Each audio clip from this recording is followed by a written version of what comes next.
in our previous session, everybody, we began to travel south on a little boat captained by Sham of the village Pentrafarimor. Wow. Uh, it took about 4 or 5 days of travel. There was a lot of camping on the beach, not traveling too far inland, spying on elves that were playing flutes in the moonlight, and staying in mushroom lit grottos and meeting with little elemental creatures. And for some of our group, being given charms and little benefits from those elemental creatures. All in all, the journey went unimpeded. There was no danger aside from some inclement weather. And on the 5th day, the first of Sail, the month of Willow, Dinasundad came into sight for the first time. A massive city atop the white cliffs, multiple tiers of it leading up to a magnificent castle at the top. You saw ships coming in and out of a harbor down at the bottom of the cliffs, and you could even see roads cut into the cliffs leading up to the city itself, as well as rather large platforms with pulley systems, and you saw earth elementals being used to pull these large platforms up the sides of the cliff with things that probably shouldn't, either can't fit on the roads that kind of switch back up. Ultimately, you arrived at the docks, sailing in on Sham's little boat. We're introduced to a wharf master who identified most of you as those who were meant to arrive on the Broad Beam a few days ago. And now you all are here on the docks of Dinasundad. You've been told that it takes about 45 minutes to an hour to trek up the switchback road that will get you into the city proper. But down here on the docks, it's almost like another layer of the city altogether. There are apparently a couple of taverns, shipping companies, and other things to go around. Saying your goodbyes to Sham, who was off to have a drink with his friend who owns a tavern called the Saucy Selkie here on the docks. My friends, you have arrived in the city. And so, I turn it to you. What would you like to do? So, I've been carrying this backpack for about 3 going on 4 months. I'd really like to put it down. So if we could head into the city and get situated in our new docile, I would greatly appreciate it. If we want to take the locket to Highwind's daughter before we head up to the city, we can also do that. It's up to you guys. Perhaps we should do that first, just because we're already down here and I don't really want to come back down here again. What are we feeling? What were we just thinking about?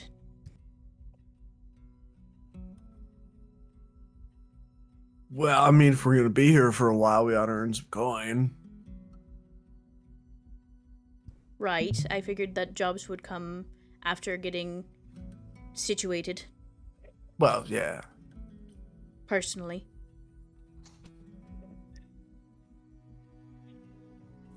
I've heard you all mention this coin once or twice before. Is that what these jingly bits are? And he pulls out like a little bag, like a handmade little leather bag, and it jingles. Currency? Money? That would be what it is. Gold. Money. Yes. Yeah, it's spelled with an M. I get it. This. Money. He's one of them people where you give somebody something, they give you something back. A But it's not barter? like, Yeah, it's like, let yeah. me sleep in your living room and I'll make sure that you don't have to deal with any rats while I'm there, kind of thing. yeah. You let me crash at your pad and I'll make breakfast in the morning. Yeah. Like a cat? Well, I suppose cats also. And That's a more basic version, yeah. a clivetifer. Alright, this does not answer the initial question of what we should do first. Kyle, I forget, was the domicile like an inn spot, like a tavern inn kind of Yeah, thing? so forget. the place that you all those of you with tickets, you have a month-long worth of nights at Phineas's Flop House, which is on the tier of the city just as soon as you get up from the cliff. So the lowest level of the city. You've been told it's very simple, but it is free lodging for a month.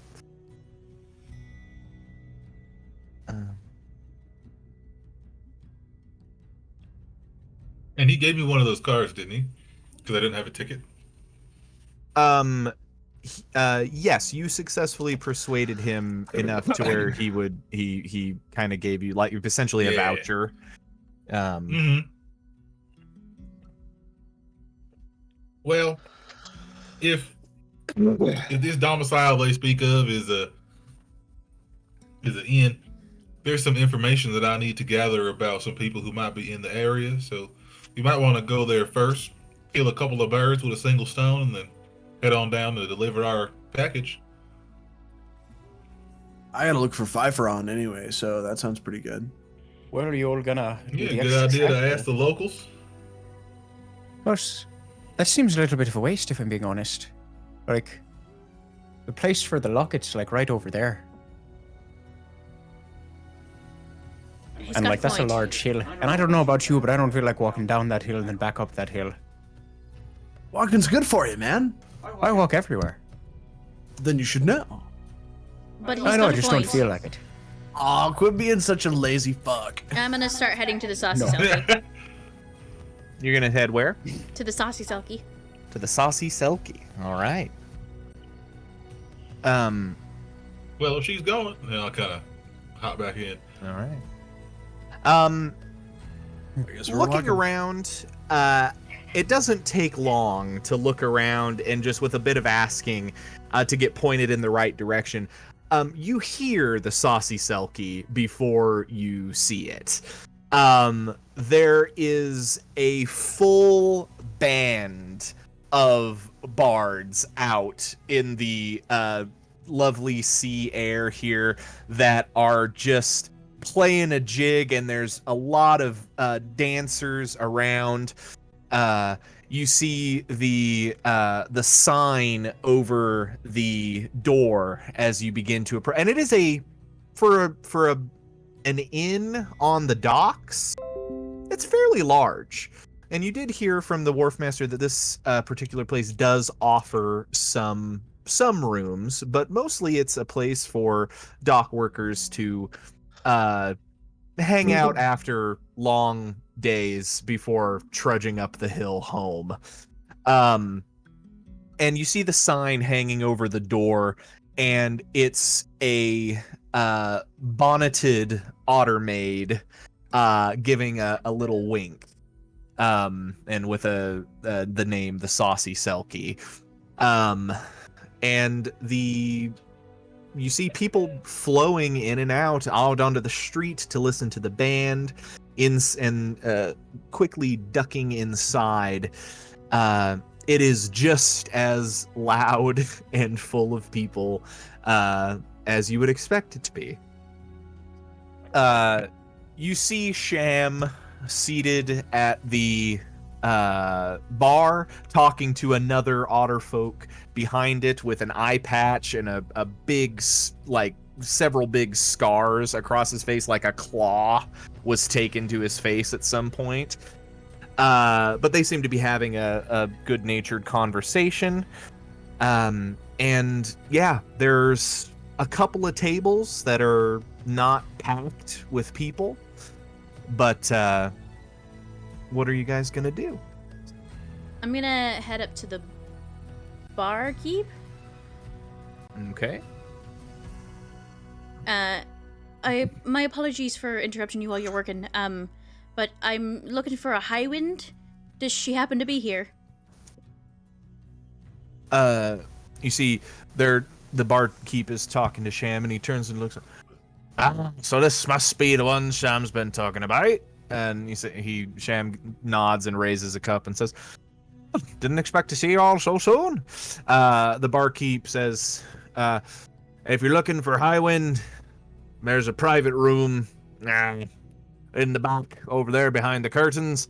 Give a knock. There's nothing untoward or nothing, but just make sure they know you're there before you just go walking behind the curtains, if you don't mind." For sure, that would be rather rude. Thank you. And I'm gonna turn. At some point, I am gonna pull some of the pieces of scrap fabric that I have and just shove it into my ears.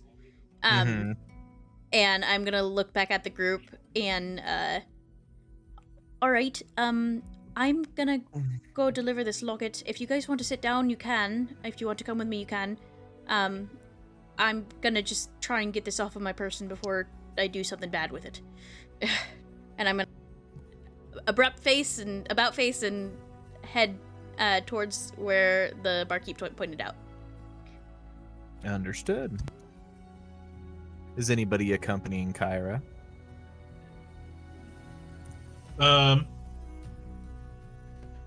Ominda's going to the bar. Sounds intriguing and less loud. Yeah, I'm gonna go to the bar with Amanda. Got it. Enjoy your drink, gentlemen. I'm gonna roll a little dice real Gin. quick. Juniper. Roll that dice there, son. Juniper is going to accompany the other two elves. All right. So the three of you, Ewan, Kyra, and Juniper, head over to the private room that was pointed out. The curtains are drawn, but there is a solid. It's basically a booth that's had a curtain drawn in front of it. And with a quick knock on it, you hear a somewhat, it actually quite pleasant voice say, "Right, what do you want?"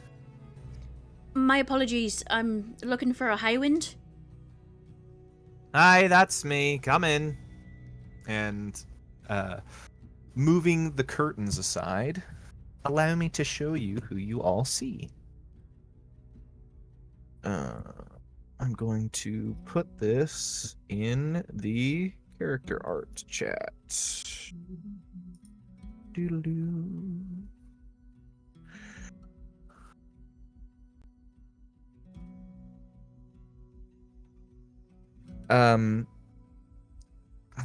Wearing a sort of blue getup, you see a younger female dwarf.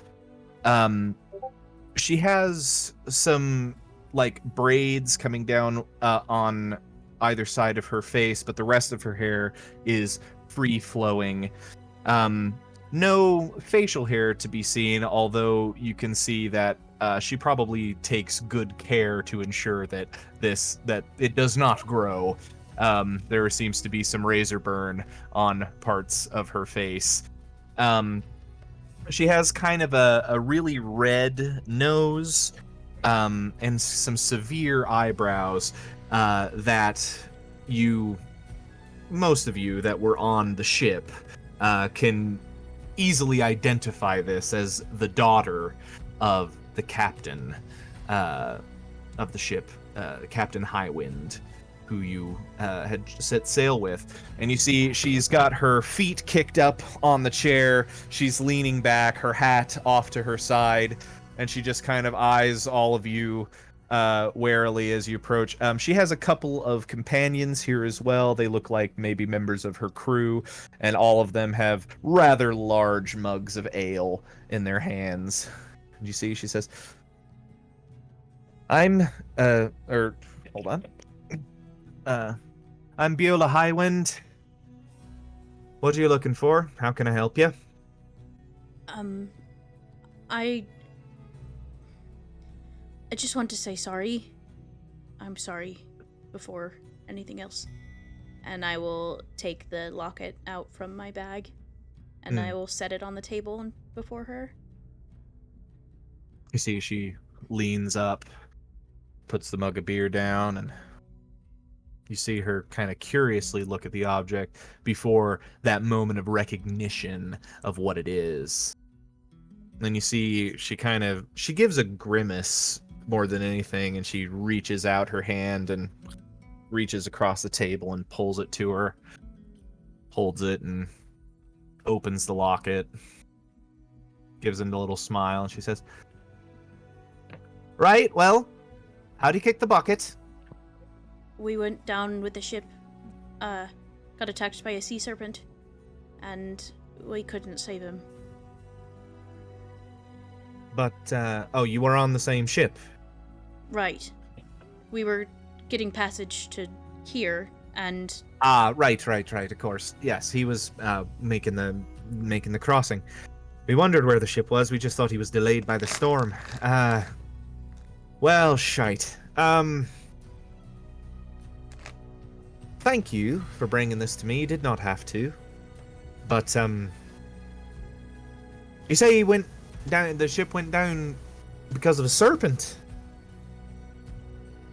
That would be You correct. see, she kind of gives a little chuckle, and she takes her pretty formidable size, dwarven hand and snaps her fingers very loudly.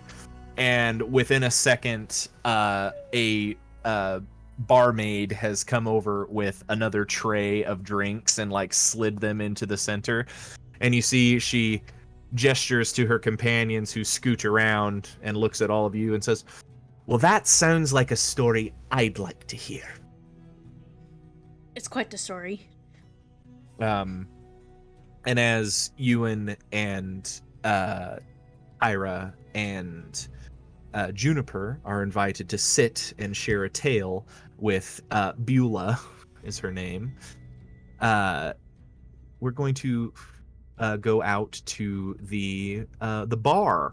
Menda and Ophalon, the two of you, are seated at the bar, just maybe a stool or so away from Sham and this other otter folk who is keeping the bar. And you see he breaks his conversation with Sham to look at the two of you and says, Right, well, Sham's only been in here for about,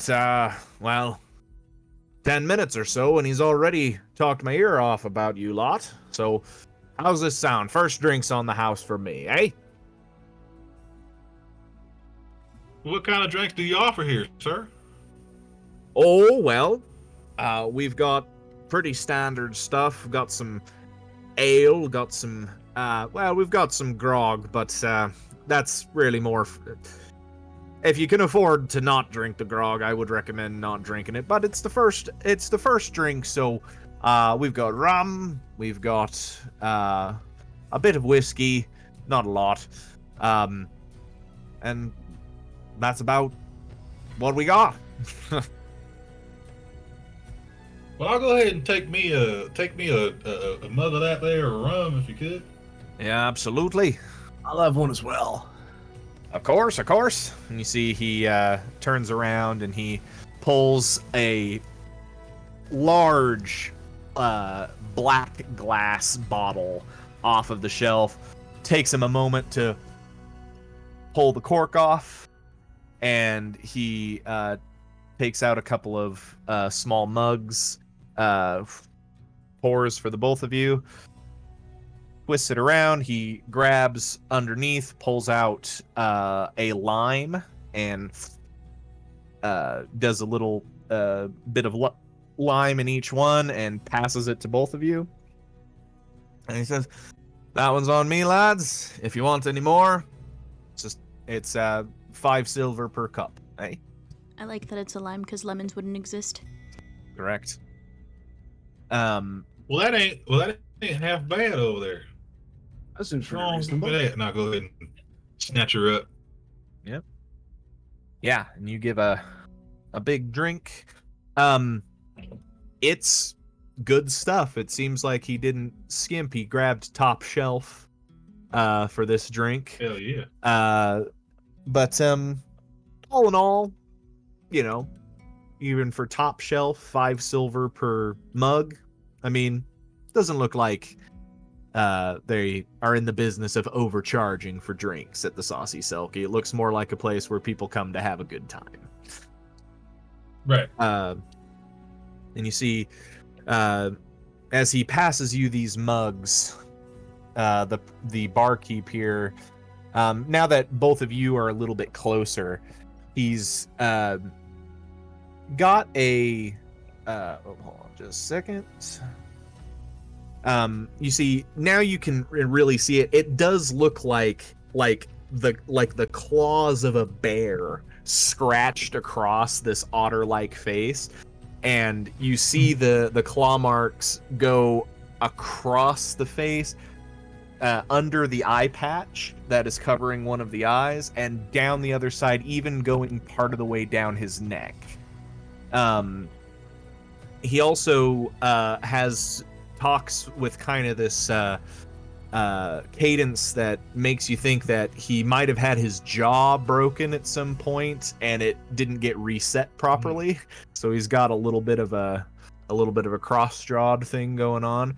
What he says, he looks A at little you. bit of a going. Yeah, he says, "Right, well, oh, drink up, lads, drink up, and, well, as I say, Sham's been telling me plenty about you lot. Allow me to introduce myself. This is, of course, my inn, the Saucy Selkie, or my pub, the Saucy Selkie. I have the honor of being Bartholomew Broadrudder, and it is a pleasure to make the acquaintance of such heroic strangers, newcomers to our island. So, good to meet you, lads."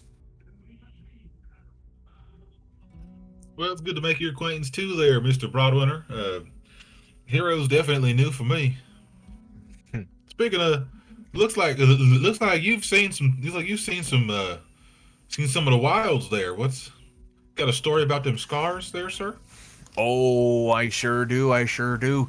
You know, they're, well, back in the day when I was sailing on my own ship, had a bit of a kerfuffle with some merfolk.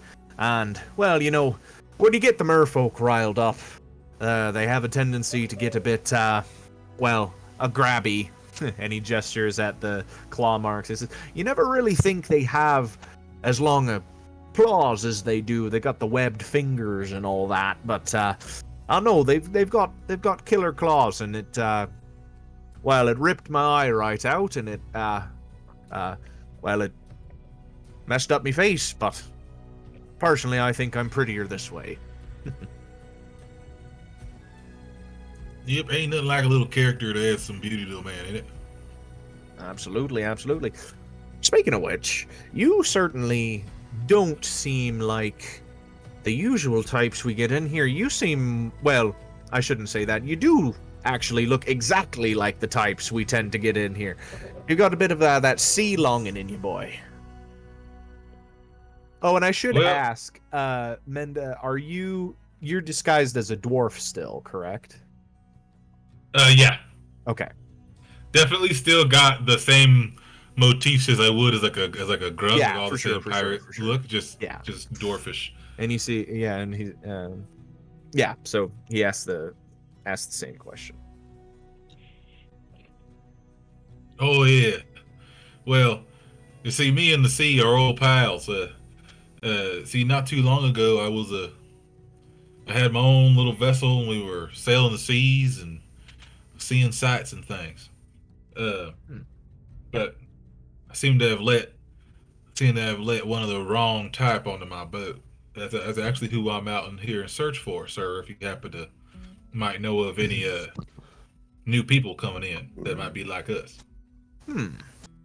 New people, you say? Well, you've got a general description, something I should be keeping my eye out for. It's like it froze. Why did it freeze? Kinda Did you guys still- hear all my shit? Yeah, we heard you. Yeah, we heard all that. Can you hear Your us? camera's the only thing freezing right now. Oh, he can't hear Oh. us either. Oh, wait. I thought it moved for a second.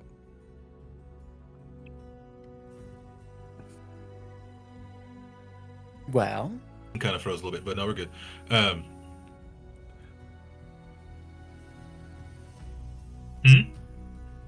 So he asked if you had a description that he can keep his eye out for. Hold on. Oh yeah, Sorry. he's lagged out hard. episode is once again sponsored by technical difficulties. Well, you see, it's Oh.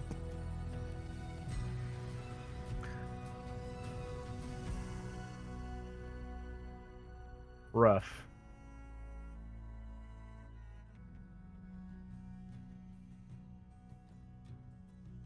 All's just dead.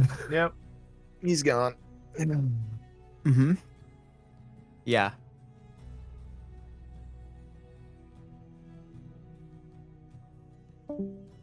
There he goes. Also, Kyle, Hmm. yesterday was a big anniversary for us. Was it Coheed, the first Coheed show? Yes, indeed. That sounds correct. Kyle and I bailed out on a whole like weekend basically of our winter quarter. Yep. I think we Just took. went and hung I out in think we Seattle. took. I think we took a midterm in the hotel room. Yes.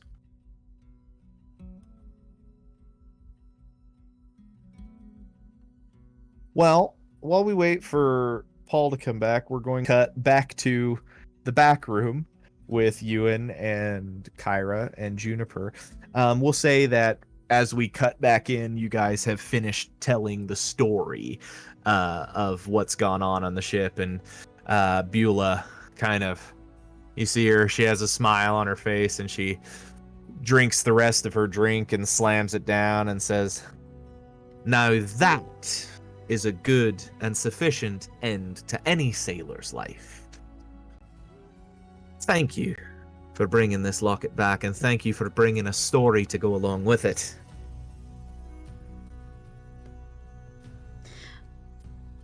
I just wish we could have saved your ship. Well, we are a shipping company, so there'll be more than that. Broadbeam was a fine ship, and it's sad to hear that there's no part of her that's salvageable, but we'll do what we can, and we'll get another one up and going. I think we'll name it after Dad in some way. Be what he wanted. Keep going. Oh! And you see she kind of reaches under the table, and she says, "You've done a good deed, and you didn't have to do it. So, and she takes a little pouch and just kind of tosses it across the table to you. That's not much, but shows my appreciation." And you hear the definite clink of coins hit the table in front of you. I Um, will accept them. Yeah. Opening it up, peering inside, it's about 15 gold. Wow. Pretty decent little amount of coin there. You see, she says, "But you're always welcome around these parts if you got a story to tell." And then Bartholomew out there, he's always one for a story. So am I, and well, if you find yourself in need of a captain, it might not be me, but it'll be somebody that works for me. You know, I've just got a lot of ships to manage, but yeah, we'll figure it out. Well, we appreciate the help either way. Absolutely. And welcome to Dinasundad.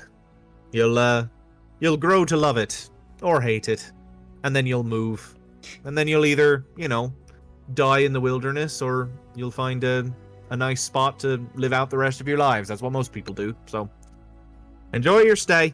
Thanks for the help. And you see at this point, like, after knocking back that ale, she's a little bit drunker than you know, probably masking some emotions at this point. Yeah. But she just leans back and puts her feet back up on the table, hands behind her head, and starts humming a little sailor tune to herself.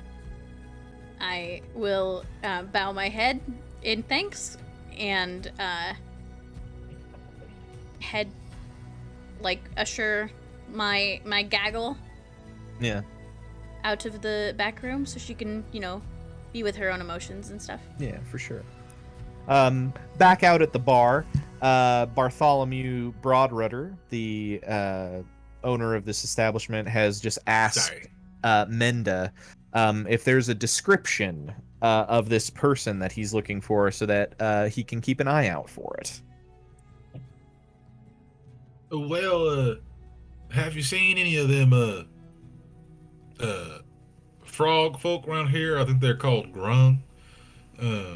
Have you seen any of them come through? I think they're pretty. They're not that common. I'm pretty sure. Have you seen any come through lately?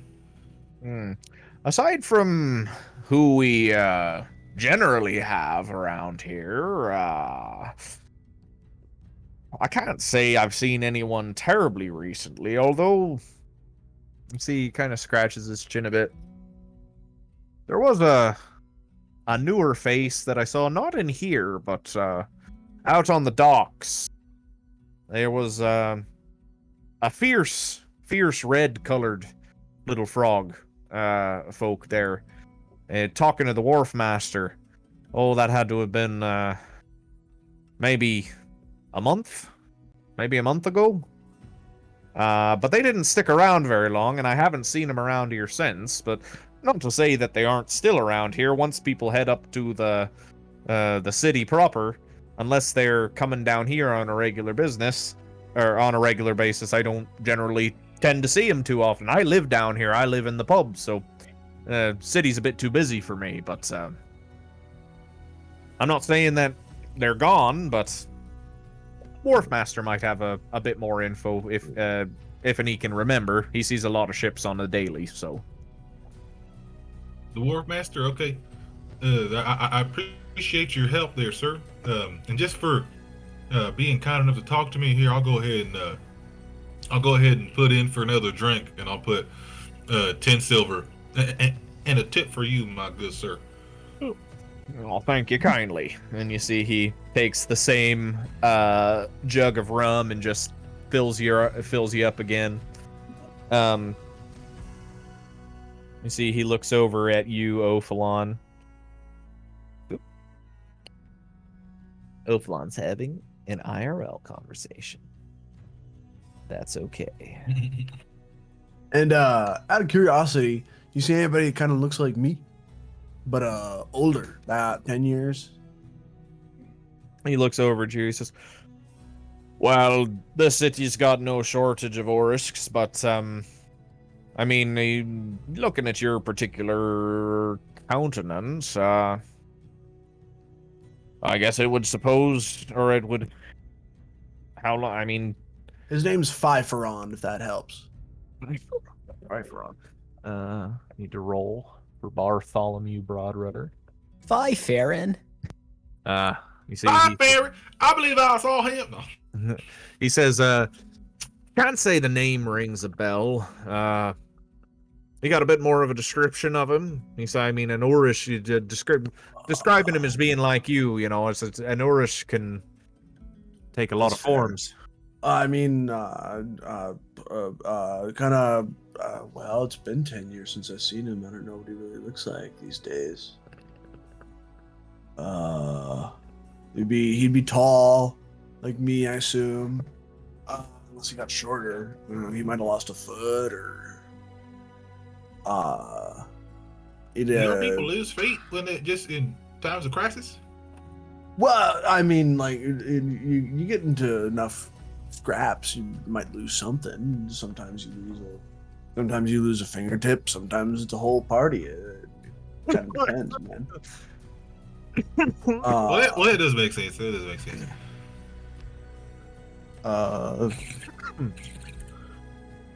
Yeah, no, huh.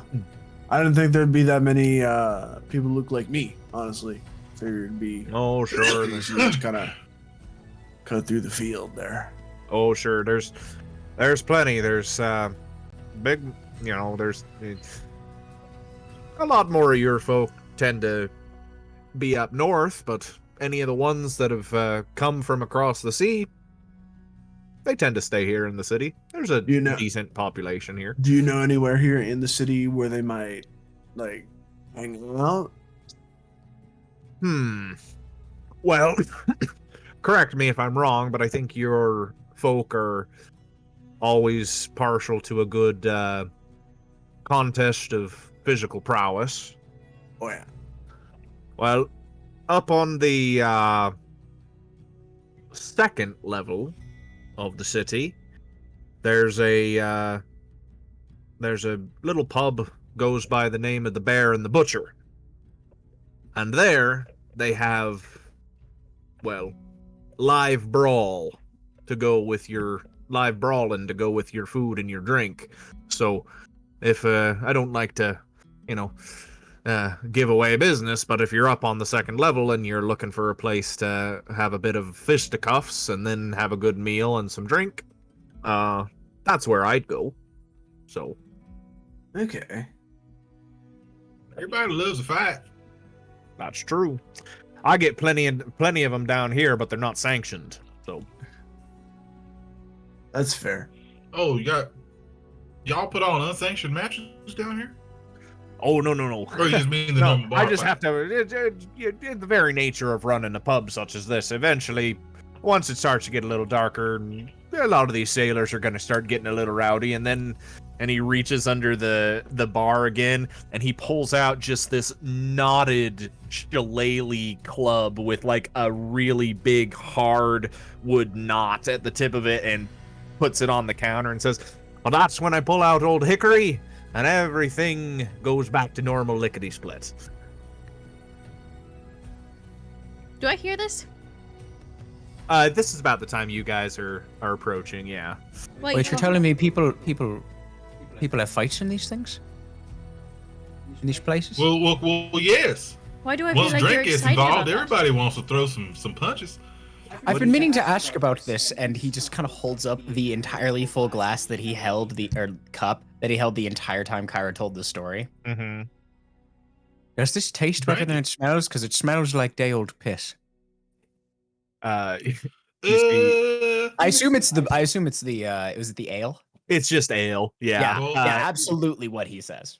You see, well, that'll depend. you see the barkeep just looks over and like looks at it, and he says, "It's definitely not top shelf, but plug your nose and down it goes, eh?" How's that? He just shrugs and drinks the whole thing in one go. Like he. Ewan, as somebody That's that has spirit. never drank alcohol before, can you go ahead and make a con save for me, please? Yeah, absolutely. I'm just gonna toast him and also down my drink. That's a 9. A 9. Speaking of how intoxicated It could be worse. I take 3 steps the opposite direction of Ewan. Oops. I don't know why loop doesn't work on YouTube anymore. You feel this, you down it, no problem. You drink it in one go. And you're standing there for a second, and you're like, That aftertaste is vile. yeah, it starts to get really bitter in the back of your throat, and then it feels like your mouth is producing a lot more saliva than you're used to. And you're like trying to deal with that. and then you give a really large belch, Yeah. and you stop, and you're like, ooh, shouldn't do that again, shouldn't burp again, that'll be a mistake, it'll be a big mistake. You're going to, you and your after one beer you are intoxicated. I mean, yeah. That's You- statistically accurate. statistically accurate. And so just for probably the next hour, you're just gonna have disadvantage on ability checks. I really but thought you were gonna blow chunks. Ophalon reaches over and just gives him What? a hearty Hoping pat he on the was. It back. would've been a fun Nah, story. he can hold it. What do you mean? What is I'm blowing glad. chunks? Throwing up. I'm afraid I'm not throwing. When you upchuck. When you have you never vomited in your life? Have you ever?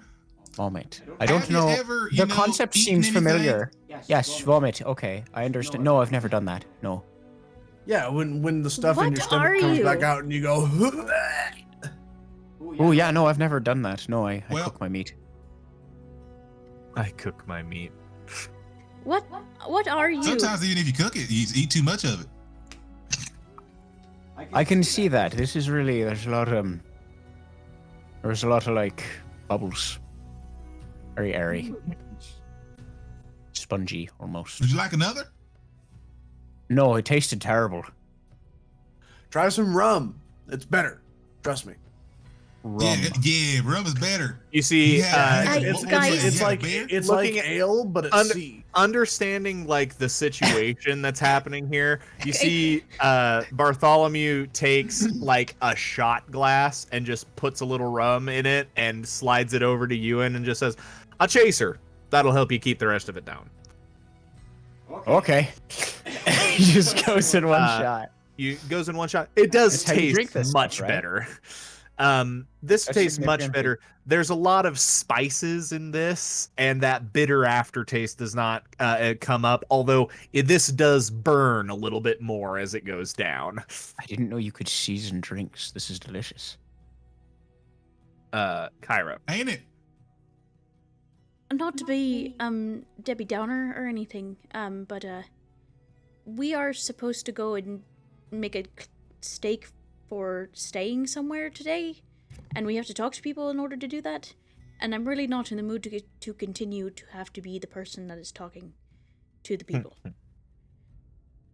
Not to be rude, but I come from a very small town, and I wasn't an inhabitant of it, so I don't do people very well. Hey, Well, Mr. Broadrunner, you got a room? got rooms here, a few. They're nothing fancy, and I think there might be mold in a couple of them. But hard to get away from that down here. Pretty well. Yeah, I could rent you a room.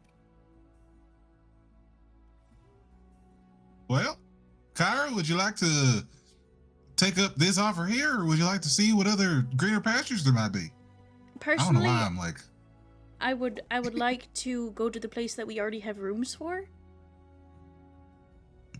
That we don't have to pay oh, is that for. not here? No, that's at the flop house up on the first level. Oh, that's right. Oh, that's right. I just Did felt you so not- at did you- home here. I did you thought not- we were just where we were gonna be. Did you not listen to the wharf master when he was talking? Oh, that was the wharf. I listened. No, I listened. You know, I've had a couple while y'all were over there taking care of business. I had me a couple cups of this here rum. Are you all intoxicated? I'm not. What is Well, intoxication? I don't know. He hasn't. I think he you hasn't guys had me keep roll throwing the for it words yet. around for me. Starting to get a little dizzy. Intoxication is when you ingest a certain amount of alcohol and it causes you to lose the lucidity of your body.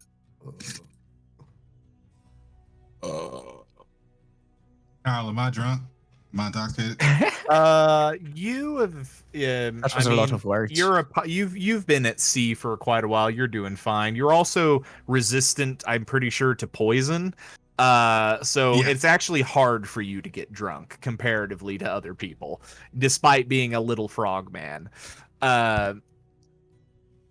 He's just a little frog. He kind of hops up on one leg on the chair, be like, "Well, I think I'm all right. So, shall we go?"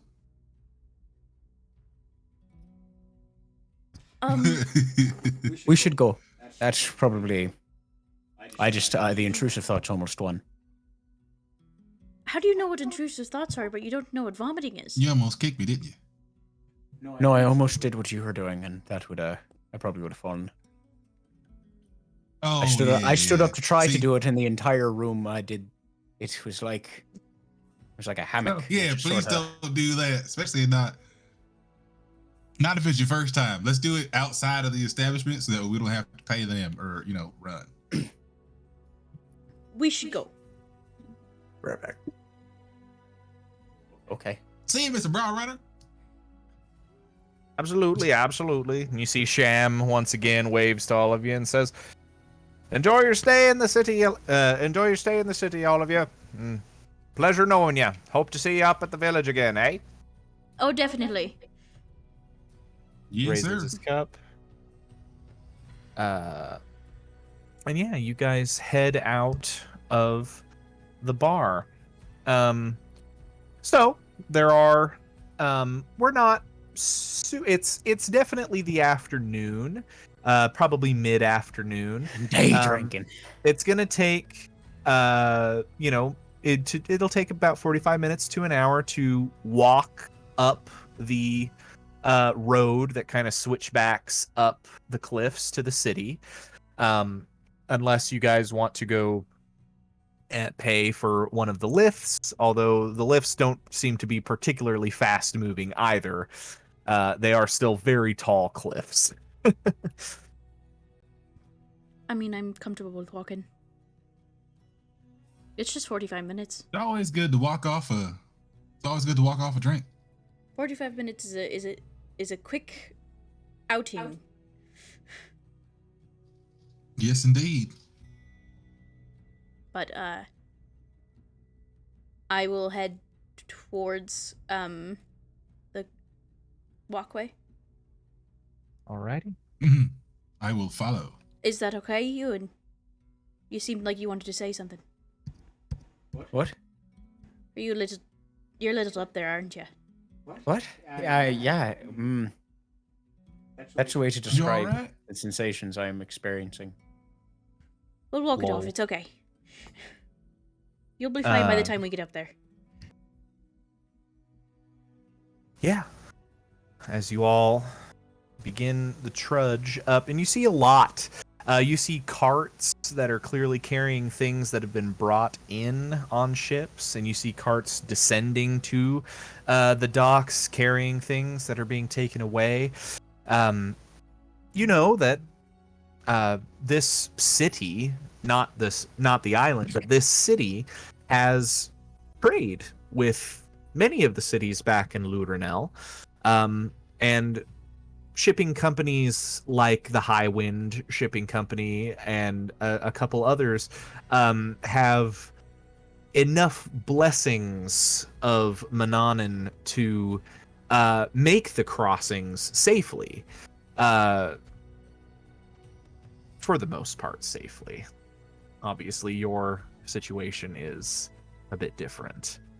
But you see this road is well traveled, and it is carved into the limestone cliffs. There you go through portions where it's dark and it's lit by oil lamps, and then there will be a portion that's open to the sky outside, and you can see the sea. You can see the harbor below as you begin to take this kind of winding path.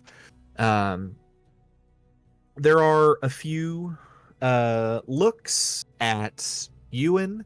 There are a few looks at Ophalon, though not as many. But for the most part, you all blend in really well. You do see, for the first time, for those of you that are from Lurenel, like truly what you expected from a city. you've been to cities in Lurenel. You had to get to one to travel here. This is diverse, as diverse of a populace as you can get. Elves, half orcs, full-blooded orcs. You see possibly even some goblin kin running around. Strange little bird folk, some that look like crows, some that look like owls. You see some looking like eagles that are soaring in the sky outside. People that look like humans, but they have ram's horns and spaded tails. Just a true variety of folk. After about 45, it takes about 50 minutes. Arriving after a long walk, you see gates before you. They are open. There are guards that are dressed in kind of this matte silver armor with green cloaks. And they are at the gates, and it seems like their main priority here at these gates is checking the carts that are going through. Most of the people that are on foot are just walking right through. Approaching, you do see on the shields a symbol, what you assume must be the symbol of a city. It is very clearly a hill with a star seated on top of it. And they, you see one of them kind of nods at your group, making sure you don't have any large rucksacks or anything, and you're not bringing anything untoward that they need to check on. Just gives you a look over and just gives a nod and waves you through. Entering into the lower level of Dinas Undad.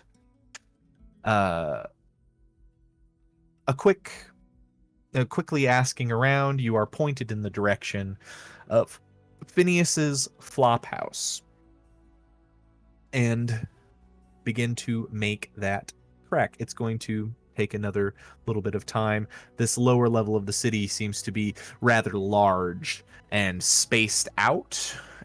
It's not slums, but you can, even from here looking up the walls, you can see like the next upper tier and definitely see it gets a little bit, buildings get a little bit nicer just heading upwards. This lower level isn't slums by any means, but it is clearly where like affordable housing more than anything else. And those of you with proficiency in perception, why don't you go ahead and make a perception check for me? That's when you got the full dot, right? Correct. Yeah. Perception. 21. The dot and the circle. Did you roll with disadvantage, Kyra?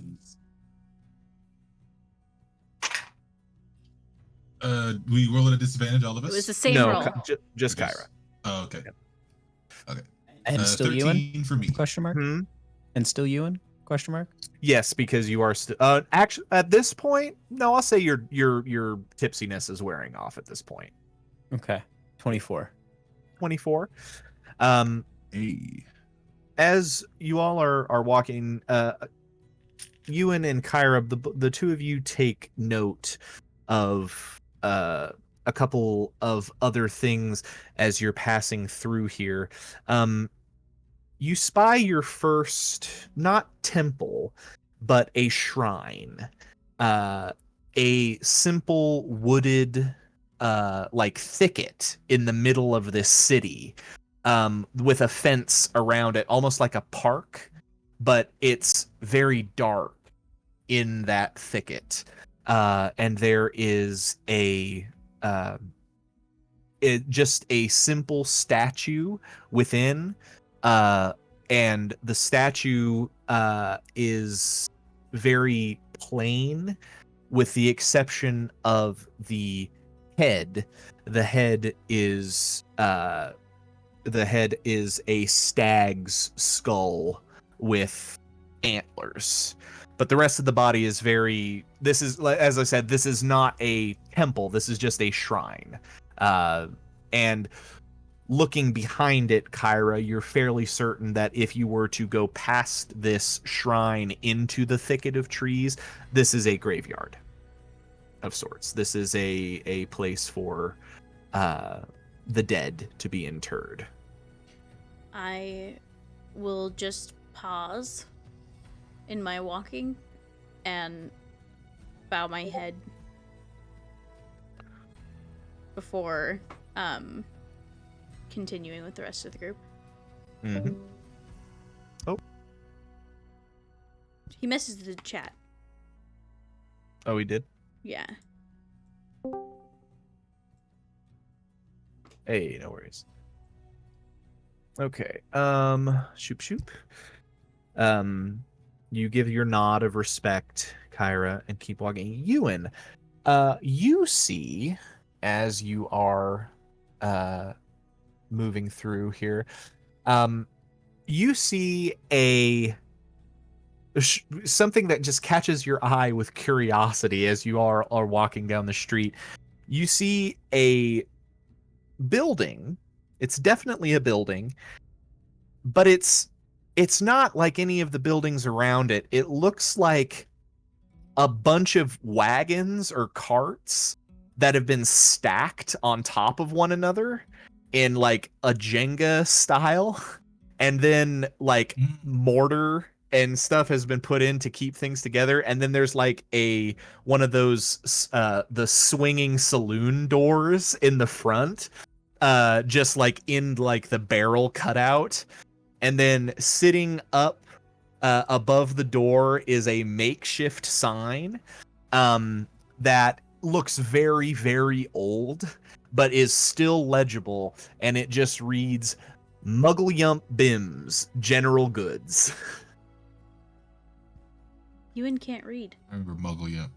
Oh, that's true. Ewan can't read. True, but I do see everything besides that. You do see everything besides that. Yeah.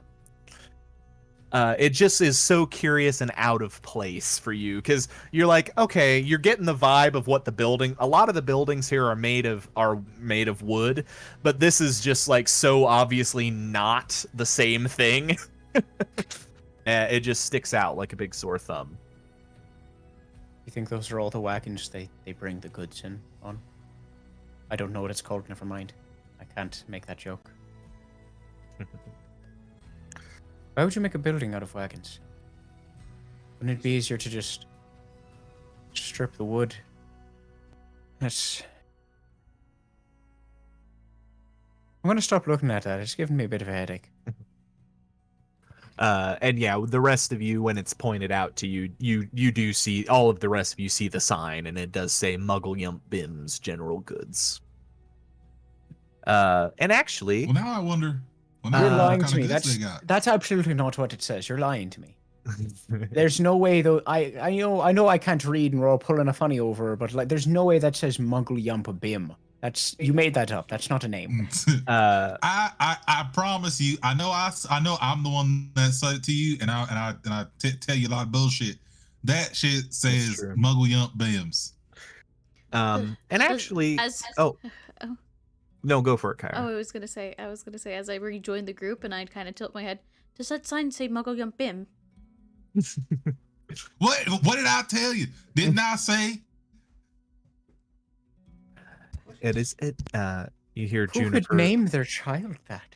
You hear Juniper say, They must It is really a- hate "It him. is a strange name. That's definitely true." They must have hated their child. I'm gonna have, That's the only explanation. since you're the ones that are here, Well, he's successful. Kyra and Omenda, go ahead and both of you make either history or nature, whatever's higher. That is the same for me. Tarnish 20. I'll do Tarnish 20. nature. That would be nature 13. also.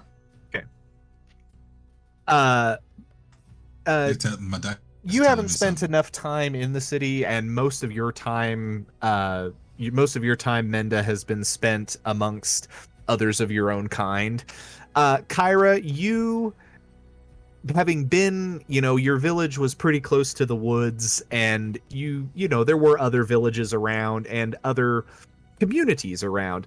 Muggle really sounds like a gnomish name. You know that that gnomes have a tendency to go by clan name first and then their given name. So you have a sneaking suspicion that a gnome named Bim of Clan Muggleyump has a general goods store here. Oh, it's gnomish. Mm-hmm. I should have known that. But it's actually kind of interesting how it's organized and whatnot. But Yeah, I like the tower stacking, sort of. I feel like there's a name, like Well- it's kind of a game or something, but I don't. I'm drawing a blank. He's got general goods, or they've got general goods. Do we need goods? I don't think so. Personally, I mean, I think I've we got. always I mean, kinda- I mean, I'd really like to get some arrows. Arrows. I would really like to get some arrows. Oh, that's not gonna come out. No. You don't make your own. Well, I mean, I You- do, but Oh, get out of here, Steve. I'm in a situation now that I can buy them Why would you just if you Because- can make them yourself? because sometimes they have different abilities and whatnot. And sometimes it just Sometimes takes so they're much magically- darn time to, Changed in some way. Enchanted. That's what it's called. I'm Juniper. still Let's go. confused why you don't just do all that yourself. Because I can't. You can't. Have you ever tried? Can you I enchant don't- things there, mister? Well, I haven't tried you and yet. I'd like to give it a shot. Can I have one of your arrows? Sure. Or hell, I'll do it on my own. How do I? Here, I'll give you one of mine, and I'll pull out from my bag, casting minor illusion, an arrow. Jesus. He's already staring at No, one of no. his own short bow arrows, and it's just like, how do I? And it's just like, just Well- staring at it. It looks like he's trying to memorize its shape and its structure. I'm gonna just kind of grab him by his arm and just keep heading up the hill. Wagons. Okay. I'll put Wow. Muggle Young Bam on the list of places I need to go. Okay.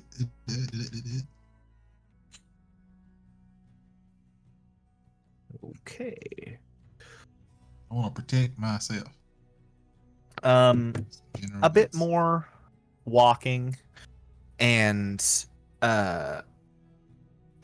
eventually you find very noticeable in the area, as it's one of the largest buildings. And in this case, large does not mean tall. Large just means it's one floor and it's huge. It's one level and it's huge. Like a Walmart almost like- super center. It's almost like a I think it's called a caravanserai, where it has its own courtyard kind of a thing going on in the center of it, and there's like a little door that leads into that courtyard. Oh yeah. And walking into that courtyard, you see what is clearly like the main building directly in front of you, and then the walls on every side of the courtyard is just door. It's just a bunch of doors all the way around up to the Making main the wall building. Like in the spin? wall, yes. And like the wall isn't made. It's not like a wall made of doors. It's like you walk Basically- through the entrance, and like there's a bunch of rooms with doors that are just all around the thing.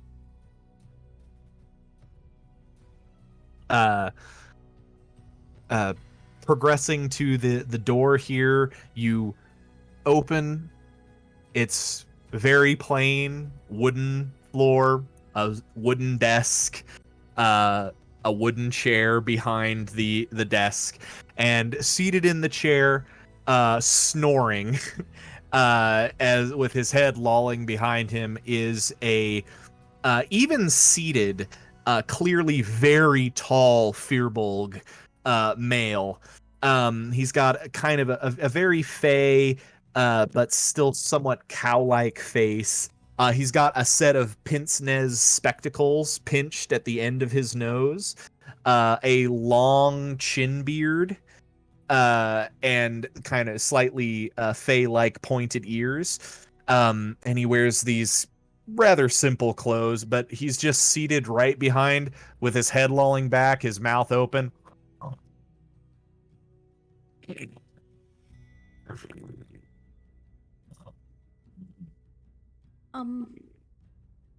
he got anything on him? Amanda. On him. Quiet, you.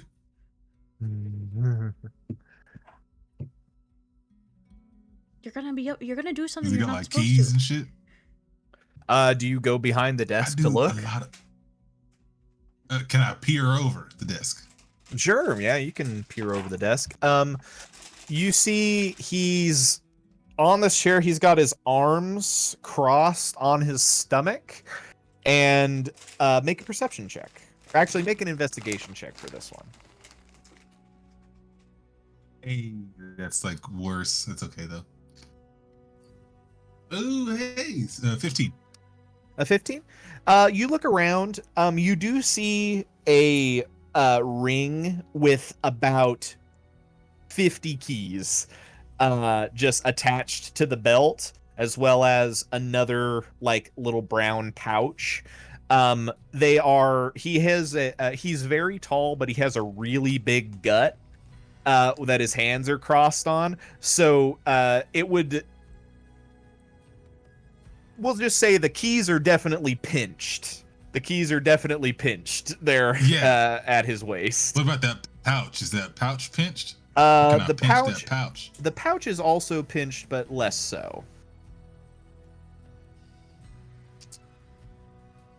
You are also standing on the desk, fully in view of the rest of your comrades, looking down at this sleeping Firbolg. Ominda. He froze. He did freeze again. Well, He sorry, froze in I full goblin mode though. Look at well, him. sorry, I zoned out. What's going on? We've arrived at the. Oh, he came back. Hi, Paul. Yes, I hear. Yeah. I hear forever. Literally, Literally, I was so into my shit. Didn't even realize.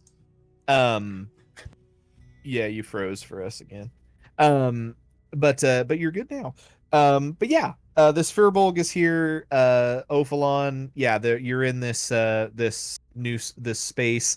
There's a snoring Firbolg behind the desk at this establishment where apparently those of you that were have tickets from the ship get free room and board for up to 30 days, or 28 days, I should say. All the months have 28 days.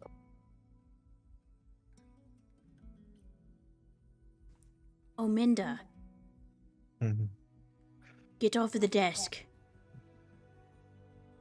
We can see if they've got a lot of vacancies. It looks like they've got quite a few available keys. All right. Then why are Doesn't you got on the anything desk? good on them Why anyway. didn't you just wake him up? I'm fucking little. I had to look. You could have just woken. Whatever. I will walk over to the desk and excuse me. Pardon me. Give it a little get off the desk. Kyra, I need you to, just because it's fun for me, I need you to make a persuasion check with disadvantage. Because he's asleep. Trying my best to play a dumb character. You're good, man. We're all having fun.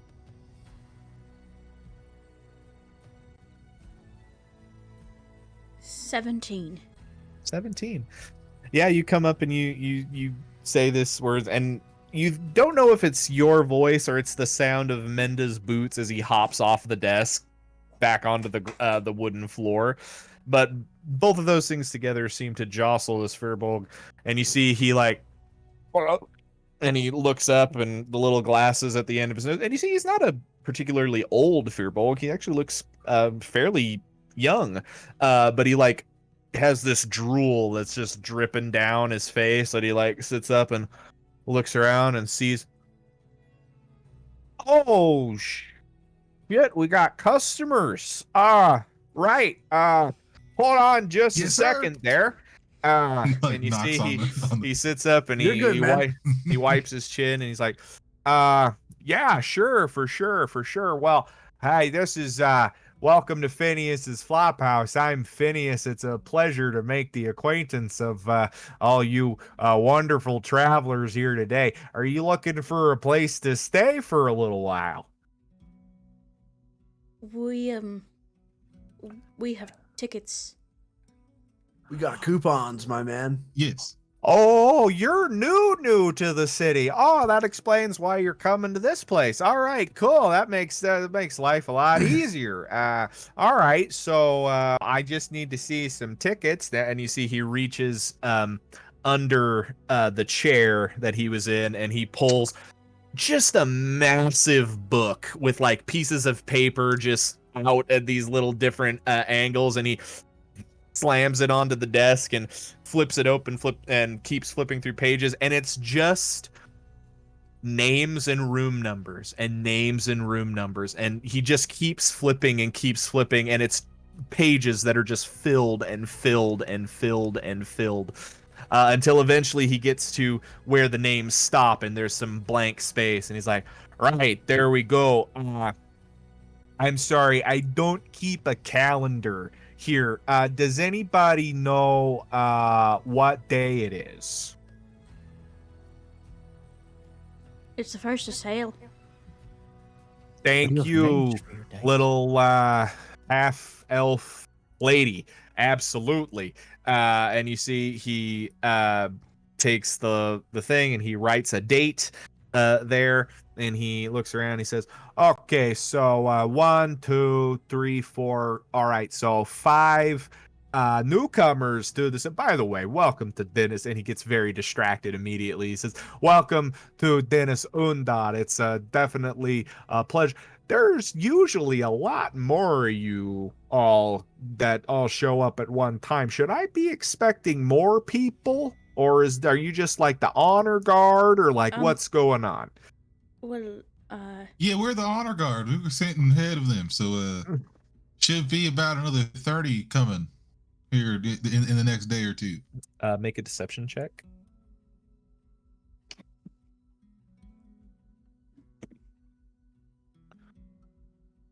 That's a natural 20. oh my god. Phineas rolled a 2 and has a -2 to 25 insight. And says, right, cool. I got well, the other group, the other ship that arrived in the last couple of weeks, we still got some people that are staying, but I think there's probably some rooms for another shipload. If I'll have to check, but there's definitely rooms for all of you. So just fair warning, the rooms here are as basic gets. You get a bed, you get a chair, you get an empty wardrobe that you can put some of your stuff in there, and you get a chamber pot, and that's about it. That's what you get in the room. The bedding gets changed every day. When you're out, it's fine. We take care of it. No worries. If you're looking for like bathing amenities or whatever, there's like there's one of them bathhouses, Having like baths. maybe like a 2-minute walk from here. Not too far away. It's communal bathing, but I think they got like private baths or something. It might be a bit more expensive. I don't know. I don't use it myself. Oh, I could use a good soak. Yeah, for sure there, but Yeah, I as long think as they're you able to soak guys, in there, it'd be pretty nice. if you don't mind me saying, you all smell a lot like seaweed and a lot like the ocean. So, but being that you've been on a Yeah. ship, I suppose that makes a bit of sense. So, Right. So about those tickets. Right. Yeah, I need to see tickets and or vouchers, and then you get a key. I will Amanda Pull- whips out his voucher. Bam. my ticket out. Wonderful, wonderful. See, he collects the tickets from those that have them, and then he turns and he says, "All right," and he asks each of you for your names in turn, and he writes down the name, and he writes 1st of sale to 28th of sale, no charge, by each of your names, and then he finishes, and you see he like looks through, and the tiny little pince-nez glasses at the end of his nose are like way too close to the center of his face to really help his eyesight at all. Then you see he actually takes them off and just looks through one of the lenses like a magnifying glass, like he's looking down at the thing, and he says, "All right, now 1, 2, 3, 4. I only got 4.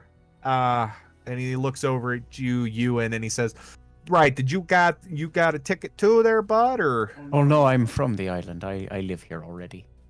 Oh, okay. Well, if you you got amenities taken care of, or what are we? He's like- How big of a courtyard is it actually? So Like, here the we, interior courtyard. It's How big pretty is it? spacious. I would say, He can it's, bunk with me. yeah, it's like what's a good way? I'd say the courtyard is maybe 100 feet across both directions. Is it just like what's the interior? Are there trees or is it just like No, there's nada. purely It is dirt. dirt? It's a dirt courtyard. That's even better. Oh my god. Kyra. Is there any kind of Hold on. go ahead. Do your Yeah. thing.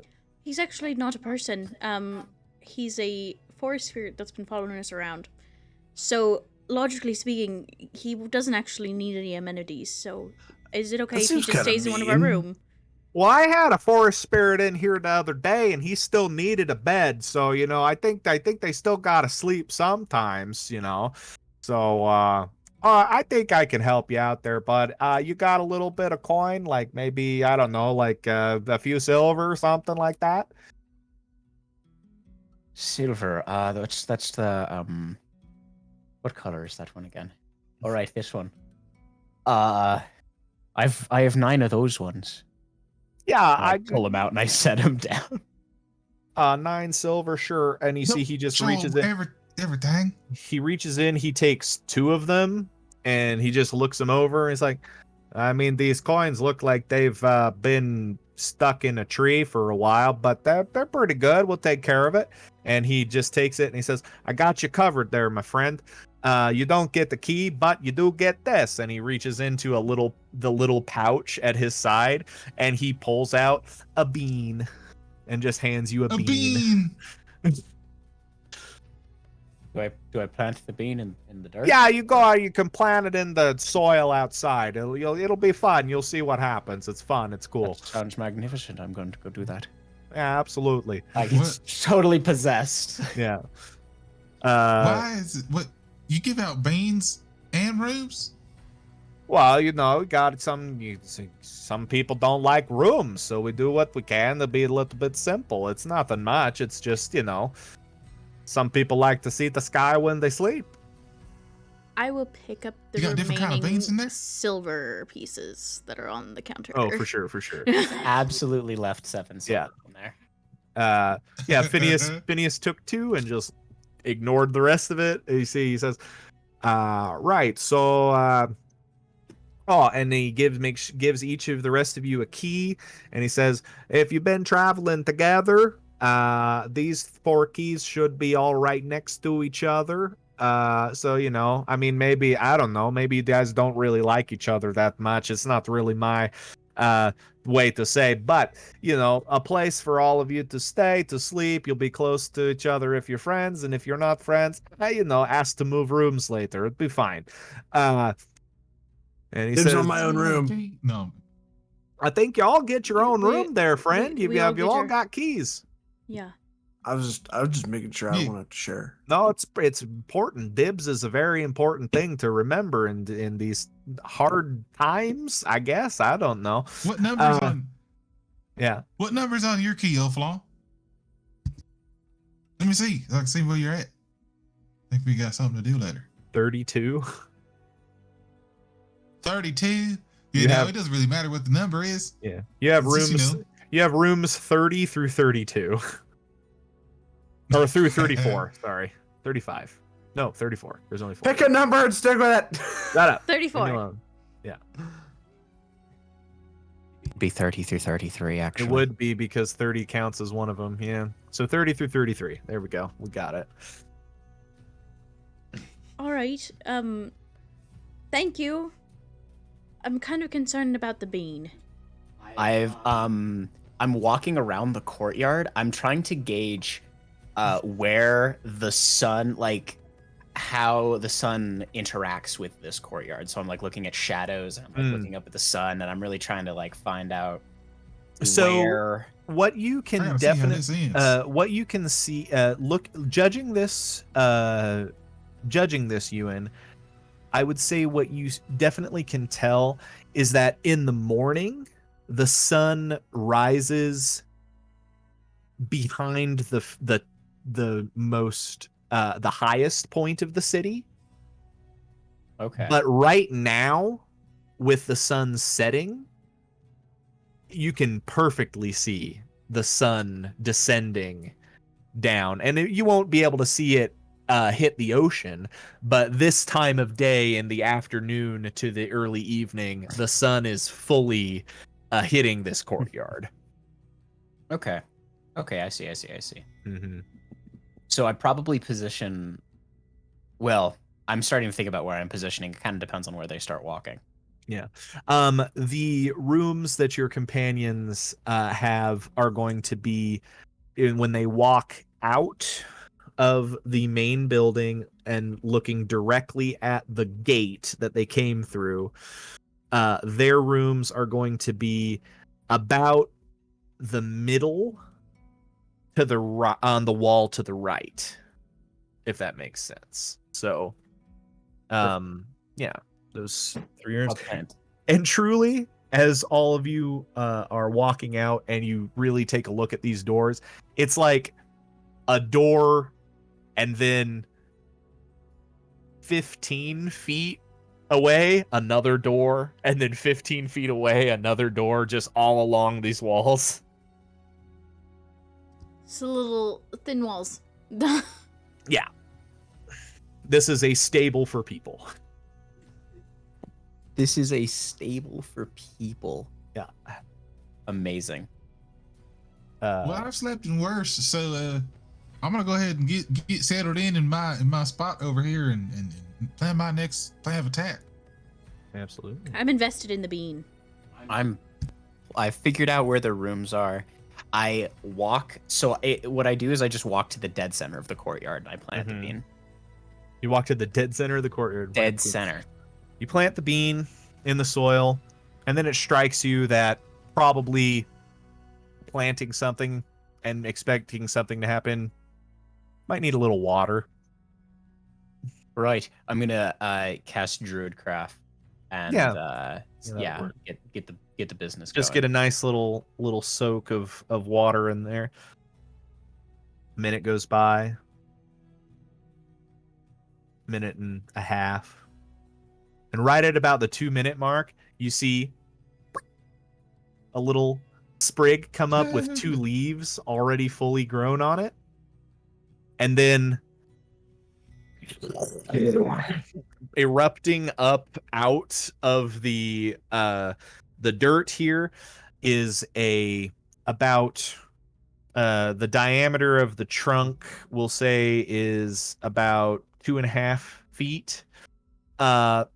A beanstalk grows up in the center of this courtyard, grows up to about 20 feet high, and then a bunch of leaves grow out of the top of it as if to give some sort of shade. And then a couple of sprigs of it grow out kind of like branches. And a beanstalk pretending to be a tree has grown in the center of this courtyard. Amazing. I just walk over and I'm just like, I'm already climbing it. Yeah, no trouble at all to climb that. Amazing. And you do find a crook in one of the little pseudo branches where you fit, and it's comfortable. It's not, being that it isn't made of wood and it's actually made of more like viney material, it's actually very Soft. cushiony. Yeah, bet. I don't even need to bring my furs out for the underlayer. This is magnificent. this place gets weirder and weirder with the longer I'm here. And I will head to my room. Understood. Alrighty. Yeah. Going into your rooms, those of you with rooms, it is as bare bones as you were told. There is a chamber pot provided. There is a bed with a simple, not thin, but a simple blanket, simple pillow, a quote unquote wardrobe that's actually just a wooden box that's at the foot of the bed, and a chair. No desk, just a chair.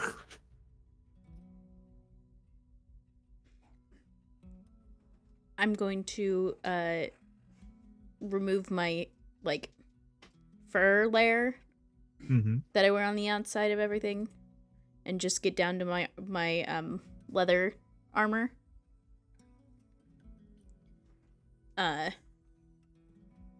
it's getting warm again, and now we're further south, so and then I will put my little side bag on with my coin and everything like that, and For sure. strap my bow around my back, and then head back out of the room. Okay.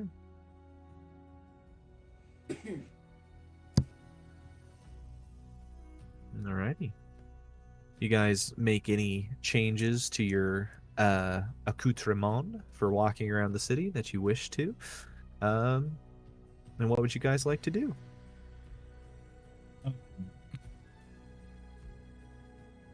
Aminda's gonna kind of walk out of his room. He's gonna have all of his shit on. He's not gonna leave that shit in there. Yeah. Walk over to where Ophalon's room is. He's gonna do a nut like tap tap tap. Yo! Ophalon's room. Hey, you seemed interested in them bathhouses that old flopper man was talking about. Door opens and Ophalon just stretches out and just cracks his spine. Oh yeah, I could do with a good soaking. Yeah, I kind of need it, and I kind of don't want anybody to see me in my grung form. They kind of look at me wrong. That's People fair. Get me wrong. Does this happen as I'm coming out of my room? You guys are all coming out at about the same time. If you guys are going to the bathhouses, I'd gladly tag along, because the stream was nice, but it was very cold. Oh yeah, the more the merrier. You want to see if that old grass man wants to come over on the beanstalk? Yeah, let's see why not. He just yells over, "Hey, beanstalk!" What? Teddy also. Ewan, what was... Nah. Amanda, what was the point of us agreeing on a name if you're gonna call me weird shit? Well, I suppose that's fair. Ewan, Yeah. bathhouse. Remind me what that is again. I've heard you guys mentioning it. It sounds... Well, actually, hold on. We get in Hold the on. water? I think I'm going to extrapolate by the name. I think it's probably pretty self-explanatory. Sure. I bet it'll be interesting. Plants need water too, right? For the sake of Yes. just getting Juniper, not to interrupt the roleplay, that can continue. I'm just going to say that Juniper is not entirely comfortable with the idea of a communal bathhouse, and is going to choose to stay behind in her room for now and that get a sounds little bit about of right. sleep. She's Would been make sailing good for a sense. few days, and she's looking forward to taking an early night with a bed for now. So you guys are gonna head to the bathhouse? Yes. Okay. Right about now, it's starting to hit the late afternoon. The sun is setting, is on its descent. It hasn't gone out of sight here in the city yet, but it is clearly, only 3.5 or so hours left of sunlight.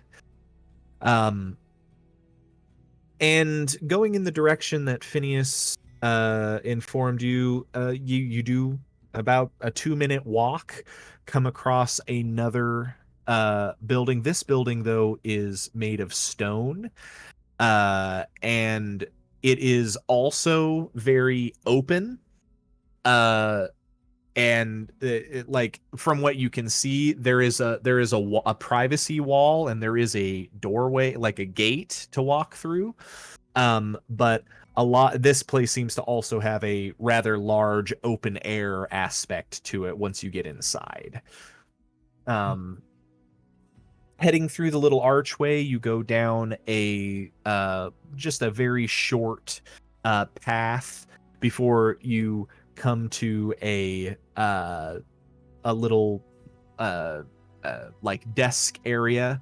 There is one of those horned individuals that you had seen, although this one has very pale like white skin, black horns like a ram curling around it, and you see the eyes are also just all black. There's no pupil, and they turn and look at as you're approaching, and they say, we have more guests. Wonderful. And you see she reaches down and pulls up towels and kind of sets them up and says, will it be the public bath or a private room for the lot of you? And in addition to not having any pupils, this person does not blink as they stare at you with these black eyes. I'm good with either How much way. is that private? My boy froze again. He froze. I think he said he wanted a private one. I think he did say he wanted a private one, yeah. I think that is probably better just because, never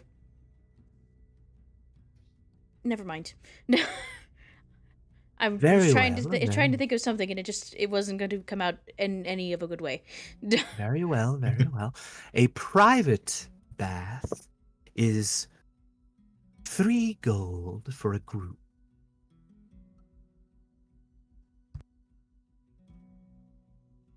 How much is it for just a single? If we didn't want to have to go as a group. Oh, a private single bath is a gold per person, although we are very limited on our singular baths.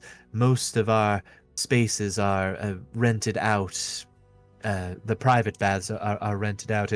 If you wish to have a private bath drawn for you in one of the tubs in a more private setting, that can be done. But you may have to wait a little bit longer for one of those to become available.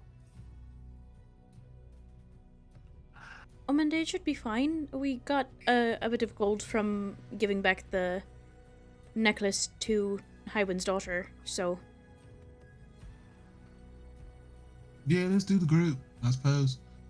I'd just Wouldn't rather hurt. not be in. I don't know if I'm comfortable seeing everybody in the city. You know, I don't know. I will. I didn't like I was saying. We didn't have private ones at home, so I'm good either way. I will put 3 gold on the table. Understood, understood. Well, right this way then, the lot of you. There is a bath available as we speak. And you see she picks up the towels, gives a smile, still unblinking, and just turns and begins to walk Can I down just the check their halls. vibe real quick? Yeah, you can make an insight check. The vibes are off for me personally. God damn it. Fuck. 10. A 10. This person clearly has some sort of devilish heritage to them. They are a proprietor of an establishment. They seem genuinely excited that there are customers here. And you know that from your, even with a 10, from your limited experience, those with devilish heritage like this have a tendency to have their quirks. And this just seems to be one of those situations.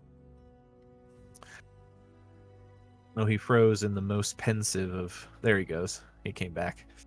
No, I'm here. Yeah. Yeah. Well, this will be spectacular. I think this will be a good bath.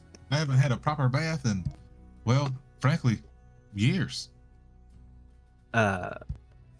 Walking down a hall, you see she begins to pass just open archways, and as you guys pass, if you were to look to your left, it's a massive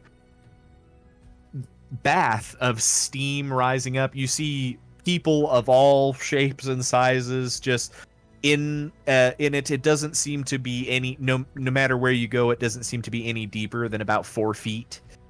But there are all kinds of people, and it's very Greco-Roman bathhouse, not onsen bathhouse. So just very open. You see people fully out of the water, like pouring a pitcher onto themselves, fully in the nude, just doing they thing. But eventually you get past those archways and are led down into another section where there is a much smaller version of this, probably no larger than about about 25 feet across. But that same like steaming water is coming down an aqueduct around the edge of the room before it lands into the bath, where it is filled. And this water is still, you do see vents at one part where any overflow would go out, so the bath doesn't fill up and over. This is very advanced stuff, and it's not artificed. It's not, mechanical in any way. It's just using gravity, and somewhere they are heating this water and feeding these baths, and then probably reusing the water that doesn't get, after, cleaning it or whatever they need to do. But in a city with... That's where the magic happens. Yeah, in a city of, magic users, trifling to have a supply of water. But this bath is provided for all of you. It is an open room, but the water is warm. The steam is beneficial, and you all are given privacy here.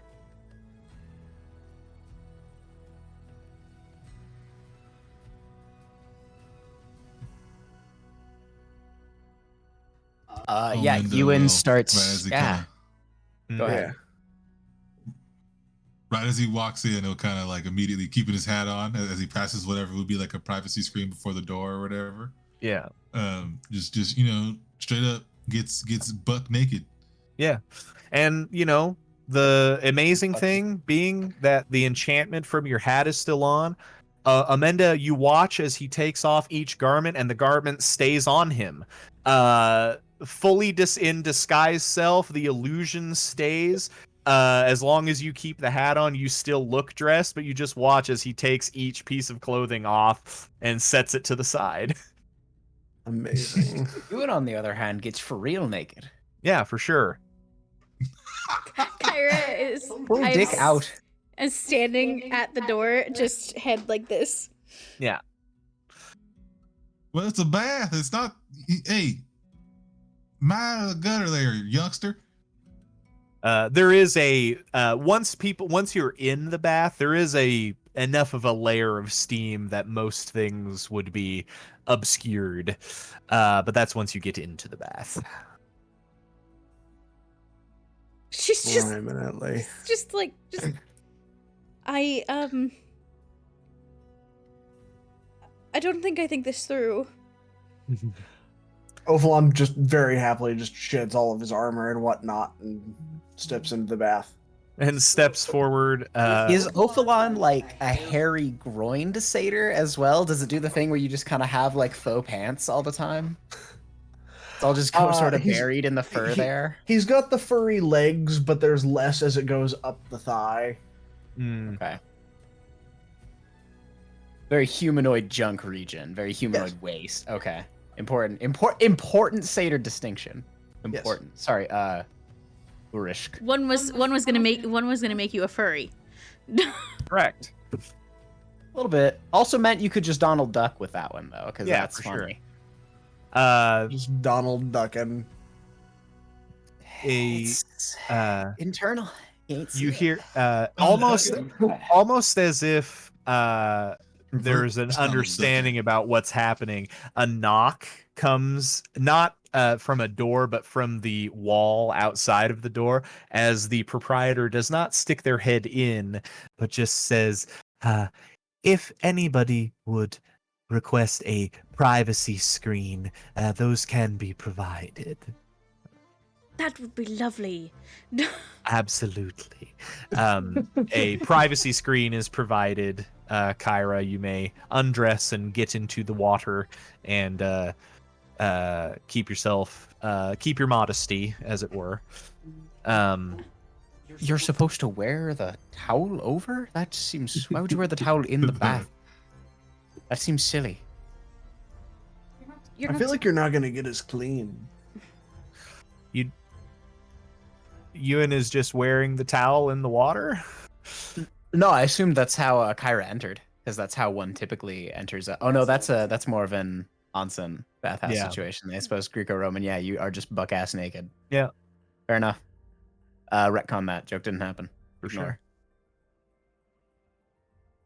sure. But yeah, it is wonderful.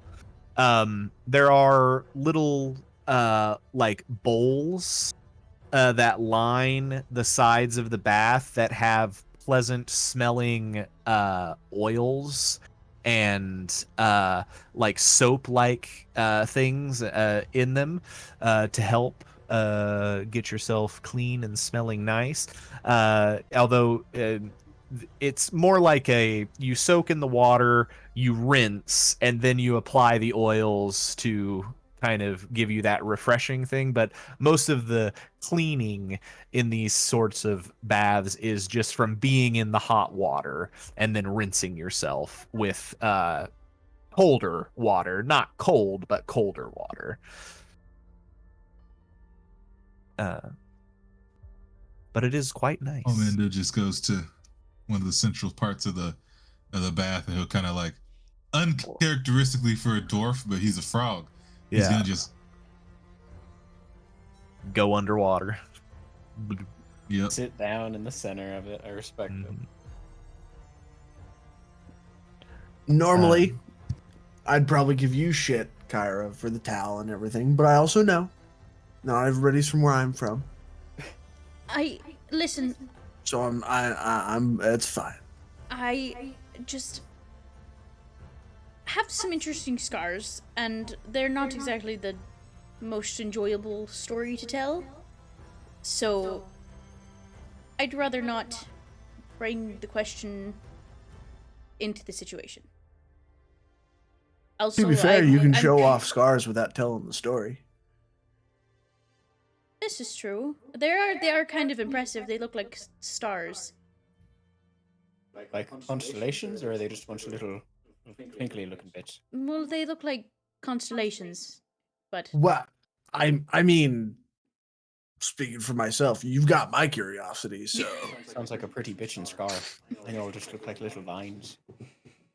My man Some will of them lift less up out of the water. You got some.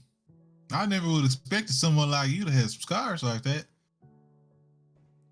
well, I'm a much more complex person than you think. Thank you very I'll much. go blow for blow on the scars with you. All right. And I will approach fully, like, comfortably, and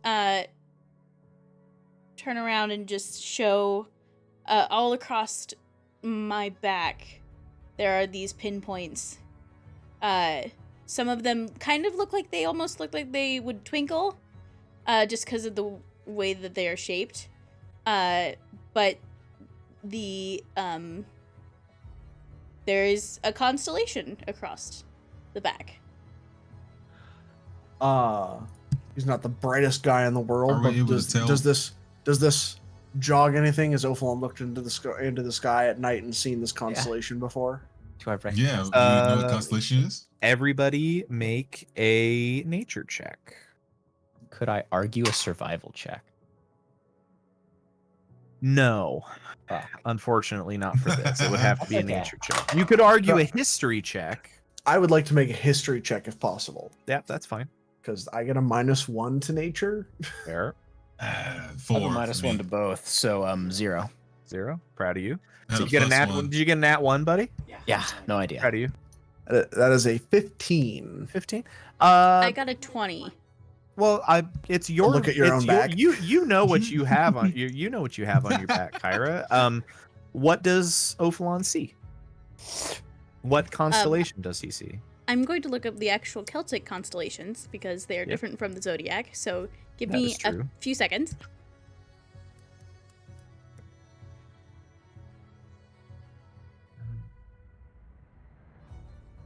This jello's delicious.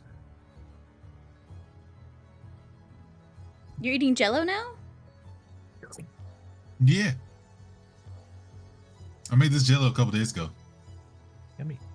This fucking guy over It's here. raspberry jello. Raspberry. I love raspberry. Raspberry. They are. It is the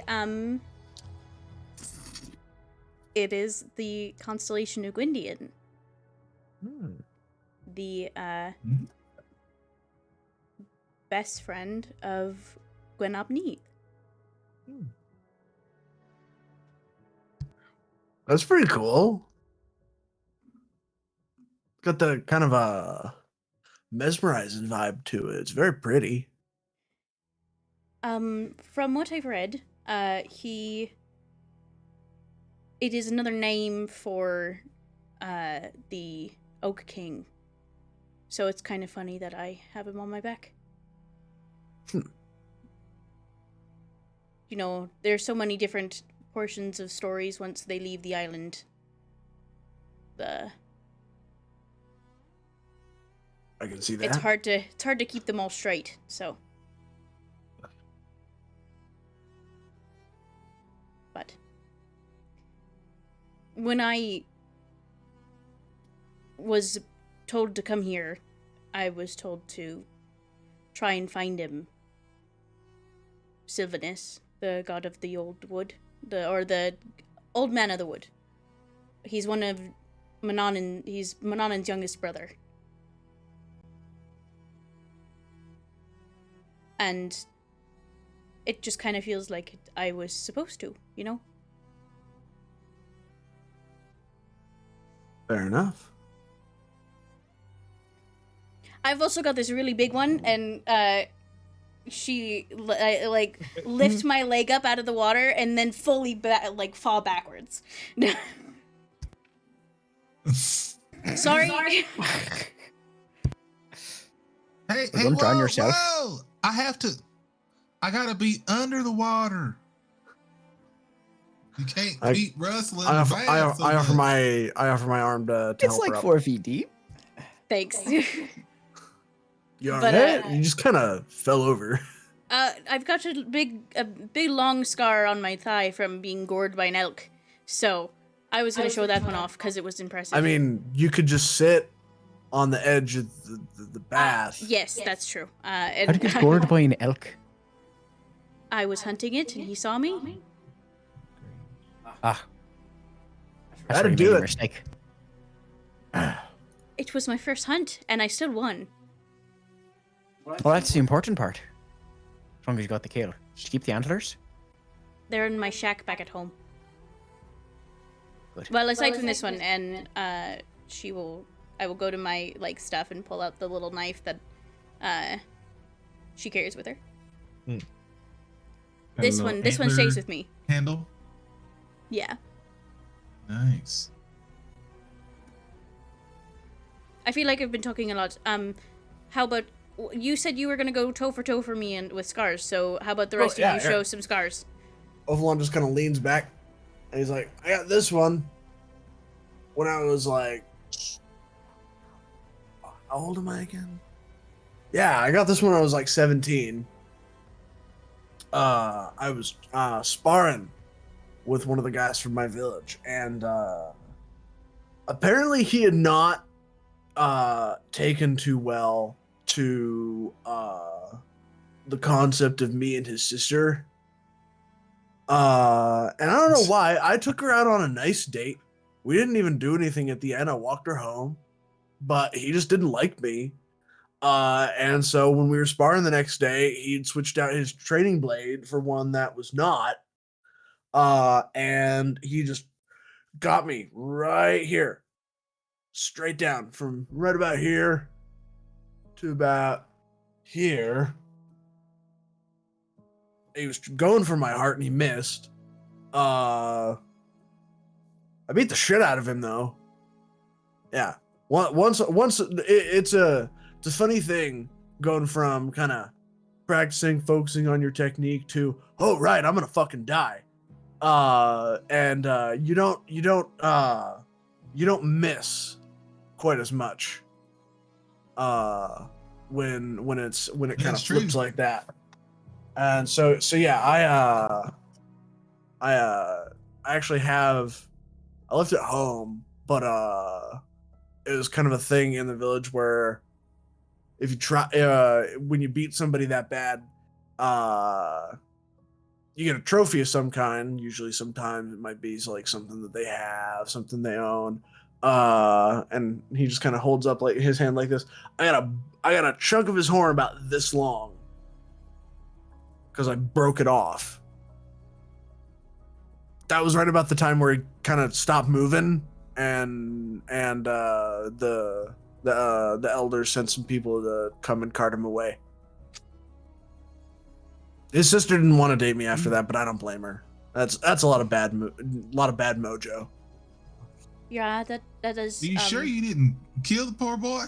No. He was limping around the village in a few days. You should have. Never came back and never said a word against me though.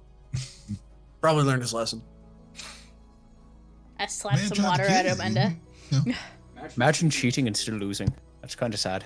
Right? That was the worst. Kind of a That was the bitch. worst part. That's part of the reason he didn't really start anything, is because everyone was just like, look at this fucking loser. Even the kids were laughing at him. It was a great day. Here, I got a scar for you guys here, and he'll kind of. Amanda will kind of stand in the water. He's not that much taller than the water. Honestly, if the water's 4 foot deep, motherfucker's floating.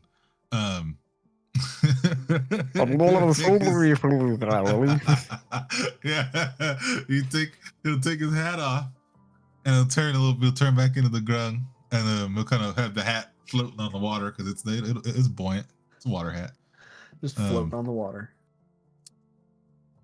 and he'll say, "See, before I came across you folk here, on this other vessel I used to helm, we were attacked in the night, and see they captured all of us and started killing us, and see I got cut right here, and it'll kind of show that there's like a rather fresh, it's all healed and the scarring's there, but it's not like an old scar, right across the left of his chest, just like a deep, like, see this scar here reminds me that you know, besides whatever we got going, I got my own kind of goal here while we're in Dina Sundal, and I need to find the person who did this to me. I think that's entirely fair. And they won't live. Is that a thing Menda says out loud? Yeah. As long as that's what I respect said, your and conviction. they won't live. What about you there, Leafy boy? You said they look like vines. What looks like vines? Your scars. When did I say that? Um, I'm genuinely confused. I'm also confused now. Do you have any scars? Well, Yes, I've got this one here around my waist, and there's like a big on the left side of his body, like down by the hip. There's a big like bite scar, like out of his not his flank, but like just lower torso. Just a big ol' just set of like raked. It's just a big oval, loops around. What happened? When I was hunting, there was a dire wolf in my territory, and I was gonna see to it that it didn't stay there. And they're sneaky little fuckers. Managed to loop around me, and it was in my blind spot, and it didn't live either. But it tried to take a nice chunk out of me. And then I shoved my fingers into its eye sockets, and I started prying its skull apart. See, I just Hell used a yeah. knife. I didn't have one of those yet. I turned its claw into one, though. And he, like, points back over to his pack as he says that. all y'all got these nice, like, animal-based weapons and stuff, and, you know, I just got these old salt-rusted daggers, and What in the man, hell's rust? well, you see, Old it's metal. what happens when stuff gets old, particularly metal. Mostly Metal. just metal. Hmm. The Yeah, pieces see, of like when people rust, we just call that getting old. coin. Coin is a metal. Oh, that stuff. That stuff's weird. It smells different. It doesn't... Can't feel nothing in it. These Well, here, I as it can't kinda- feel nothing in it. as it kind of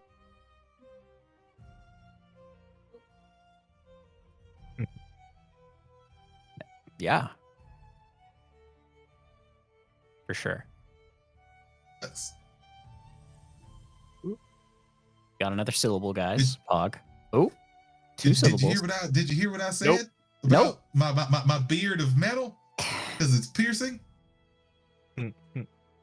Hilarious. I got No, so, you didn't hear the joke. so many piercings. Yeah. So I got so many of them. You see, Oh, so all many of that piercings stuff. are all metal. Right. I just make most of my things out of wood. My spearhead's made out of like really, really old wood. It's like what's the word? It's like dead. Been dead a long time. Petrified. Petrified. That one. Yeah. Or that's the sometimes- word. Sometimes it's like Hey, that when it gets struck by lightning. petrified. That's pretty cool. Oh, sorry. I misspoke. That's what the haft of the spear is made out of. The spear head is well, no, it's also that. I think they're different kinds of wood, though. I'm pretty good at naming woods if you want me to see if I can figure out what it is. I mean, it is just because I absolutely did not like leave anything in that little bean sprout. Absolutely still took everything with me. So there's just like a pack.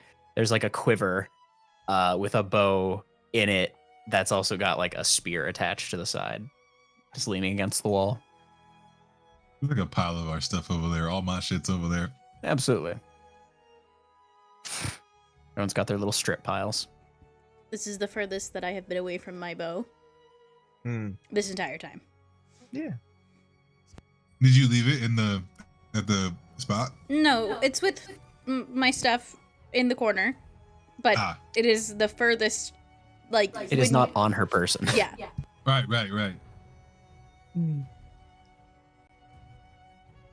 Well, see, this is why my blades are always so rusted. As he kind of pulls from his back, I always have them on me, just in case somebody tries to attack us. I know I got something to protect myself with. Well, that's why I learned how to punch stuff. Sometimes your weapons get knocked aside. Got to use what's your own two bits. Well, not all of our hands are made of wood. I feel like you're all really focusing on the hands are made of wood part. Your hands are made of wood, and they So? like graft into your skin. It's weird. Sounds like It's not arms are what made we of wood then. have. Well, that sounds Even me. unfortunate. That's what I have. You'd be surprised. You don't really need wooden hands. There's a lot of animals' bits are really squishy. And I'm kind of making a blanket animals. Like we're all animals. All sorts of squishy. So, you really don't need to have wooden hands to be able to take advantage of that. It really helps if you punch stuff in the liver. Armor doesn't do well. I guess armor would be helpful for getting punched in the liver. Yeah. But punching stuff in the liver is very helpful. I'm for the liver. Liver in the nose. At about this time, as you guys have been enjoying steam and conversation, another knock comes from just around the corner, and you hear the voice of the proprietor say, "Hello, just letting everyone know you are more than welcome to stay, although in 15 minutes your allotted time will have come to an end, and if you would like to stay for another hour, I will require another 3 gold." I feel sufficiently cleaned. I feel like 45 minutes so far, we would be pretty... and absolutely, though they are now very clean wood, the arms are absolutely not muddy. They are totally... For sure. oaken. Nice. Just knotted wood. Sure. Yeah, there's How long knots did I have at to all the be? joints. Like, Mhm. there's no knot at the shoulder joint, because it sort of just fades into flesh. But, like, there's knots at the, like, elbow, at the wrist, at all the knuckles. Yeah. They're just little circular bits. They make little curly cues and whatnot. Mm. Ah, there you go. Yeah, I'm good. I can get out. I don't gotta be in there for very long. Been in there for an hour. I'm soaked up all the water I need. So that first 3 gold was for an hour and a half. So you guys had, so yeah, Menda, you have definitely gotten your hour that is necessary for what you need to do, taken care of. But yeah, steam, conversation, a bit of all of that, and you guys are able to get your stuff back together and feeling a lot more refreshed. Fresh towels are brought in for everyone to dry off with, and as you all prepare to leave. The proprietor unblinkingly once again gives a big smile as you all are leaving and says, a pleasure to have you all utilize our service. Please do come again sometime. We will be happy to have you. Thank you for the hospitality. Of course, of course. And because I went under the water by accident, long stark raven hair is fully out of its ponytail like it normally is. Yeah. Mm. Ovalon's like drying Maybe off goes and he's back getting in like his kind of dwarven puffy. He dries off his legs. He looks like he's wearing hammer pants. Ewan shakes his hair clean, like or dry, like a dog. Yeah, you do. But He, yeah. he walks over and pokes you in and is disappointed. It's supposed to shock you. Damn it. What's supposed to shock me? Well, sometimes when I dry off, like I get kind of like electricy. I poke him in the nose. You got poked in the nose, bud. I don't know what that was for. I poked you in the arm. There was definitely like a little zap when he did it. I think it's just a higher doesn't hold. There was something there, but I lost it. Who knows? Maybe I've just got more of the sauce than you do, and it doesn't like to go uphill. He kind of like gives you the Gimlenitis. Poke him on the nose again. You just ruined a man's whole day. Not hard by any means. He's not poking you hard. He's just like tapping. But yeah. Please stop. Exiting the bathhouse, you all return to the city, and the sun is getting lower. You still probably have about an hour or so, an hour and a half maybe of sunlight. But it is getting to the later part of the day. Not quite to the point where businesses are starting to close, but definitely you see a lot of people on the move as if they are leaving certain jobs for the day. Do you guys perhaps want to go try and find something to eat? Food. So Well, yes. Well, I believe we could I go to believe that. that I believe that Saucy Selkie spot might have some food, some grub for us. Well, You there's wanna walk other. back I down can the talk to hill? Wolfmaster on the way. It's Man, you easier gotta get going over these down. fucking hills. You could even roll if you wanted to. There's stuff up here, Menda. I could, for fuck's sake, I could make us dinner. Hey man, What? you can gonna walk. make us You some- can grow it cut out out of the ground. 3-bean chili. No, just gonna give you a magic berry. half the fun of climbing a mountain is the climb down. I'd say it's more like a quarter of the fun. It's subjective, I I- guess. Maybe more like a third. Personally, I would really like to eat some warm food that is not fish. Because you can go faster. It's easier on the knee. We're in a coastal city. I mean, fish is kind of the Yes, but we're also in the largest city on the island.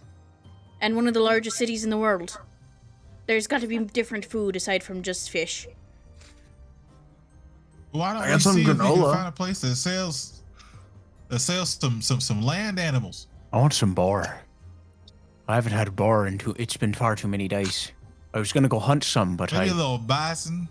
Bison's hard to come by. I will say, But you guys, bison's good.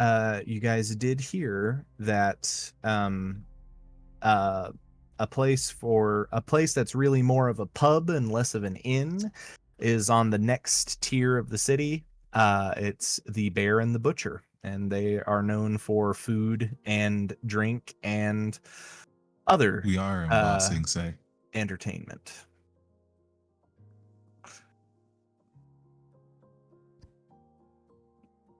Do I know We could always if- try that.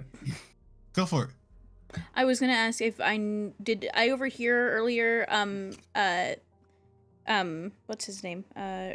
Roadrunner Rudder if he Broadrunner, yeah. if he told Ophalon that his brother might be a regular person at this place. I don't know if you heard that part of it. You definitely That's the heard, place with the fighting, right?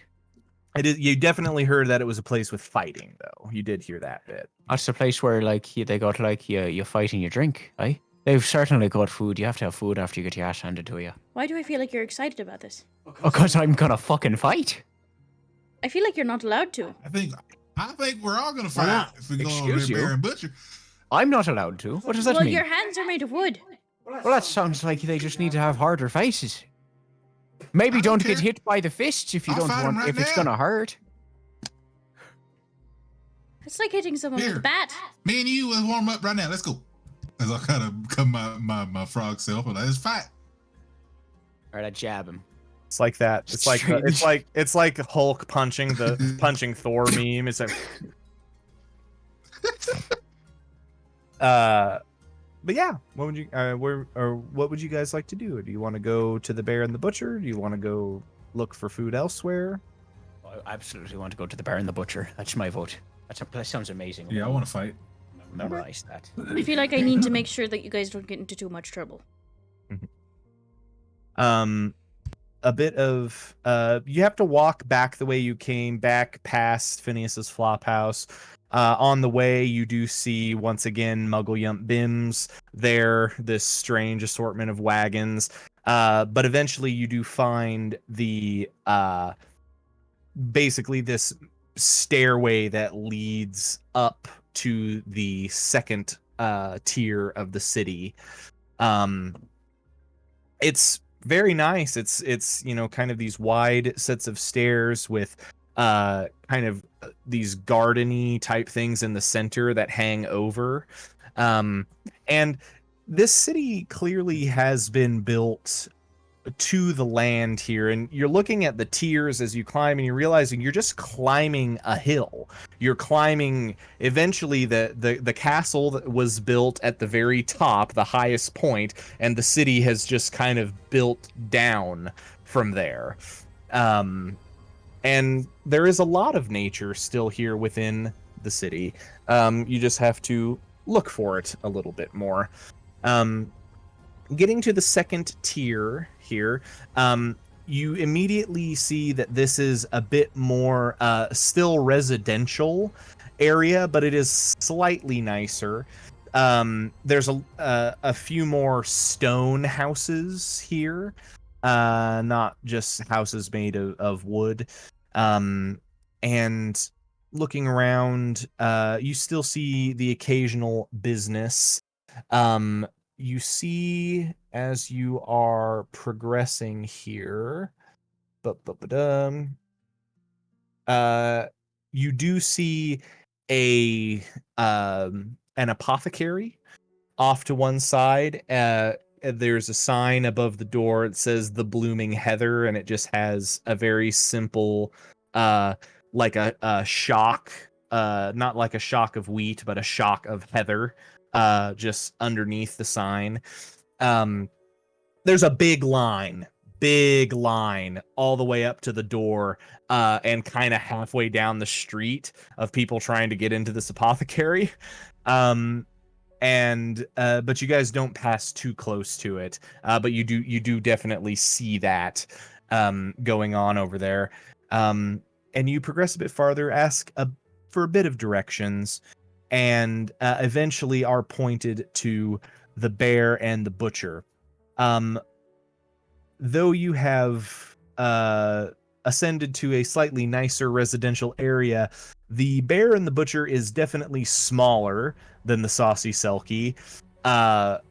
And you see it just kind of squeezed between two rather large stone houses, this wooden ramshackle looking pub.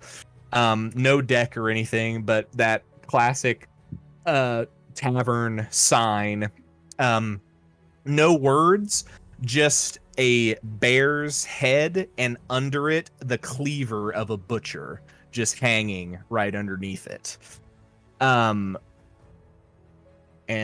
you guys approach and walk inside. Walking in, you see the bar on the far end. There is a center area that is a sand pit that's in the very center of the room. It's circular, probably only maybe 20 feet in diameter. Just a 20-foot diameter circle in the center. There are tables everywhere, and as you all walk in, you hear a gruff voice say, "Can I help you?" And I will show you who you see. Lovely. I had a lot of fun with Midjourney today. Mediarmy. I used up my free trial though, and now I have to pay. Damn. You see, You should try to see if you can get a DALL-E login. yeah. But anyway. And this is once again in the character art chats. You see an imposing figure just standing off to the side of the door, lean forward. You see these kind of pointed ears, but very furry, and a interesting looking face that anybody who had come across goblins before in their time or in the world, it's a very goblin-like face, but very tall. The arms are very long, and you see he's got a little pipe in his hand, and he's looking at all of you as you enter. He says, "You coming for food or fighting?" Yes. Aye. That's the Why spirit. not both there, sir? You see, he stands up. He says, "My name is Cleve. I'm the bouncer at this establishment. You say you want to fight?" And he looks at Ewan and Ophalon. Anyone else? Anyone else wishing to partake of the entertainment tonight? I would like to, if I could, there, my good sir. I'm happy to just watch. Very well. You see, he reaches down. He takes a piece of paper and he rips it into 3 chunks, puts it down in front of the 3 of you, and says, "Write your names or make your marks."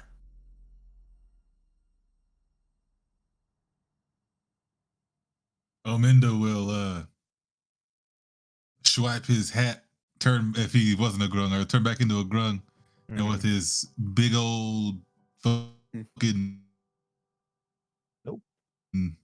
big old hand, with his little handprint on there. You got it.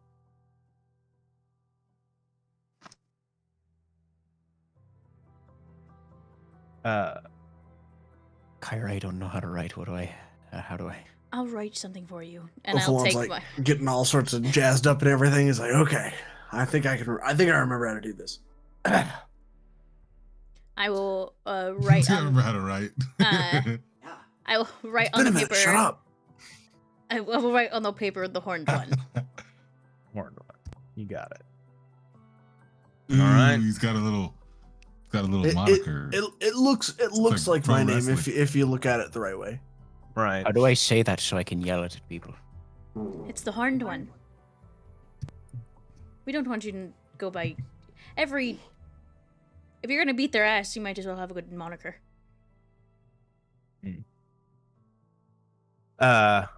You see, he allows these things to be written. He looks at each of them. He says, and he takes the scraps of paper and he reaches again next to it and he pulls 3 daggers.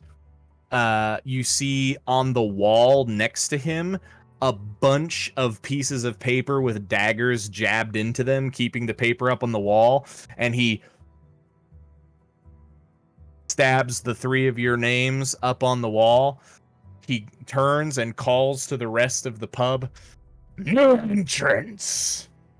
And turns back to look at the rest of yes, Kyra. It just says Cernonos on it. Okay. Looking at the three of you that have entered, he says, "These are the rules. As long as you're here and you're drinking and you're eating and your name is on that board, anyone here can challenge you and you can challenge anyone on the board." This sounds like you a win- wonderful establishment. Alright. If you win a fight, it's 5 gold. If you win 2 fights, it's 10. If you win 3, it's 20. And so on from there. Apropos of nothing, what's your name? My name is Cleve. This Cleves. Oh, I can't fucking read. Is your name on the board, Cleve? My name is always on the board. And so's his. And he points towards the bar.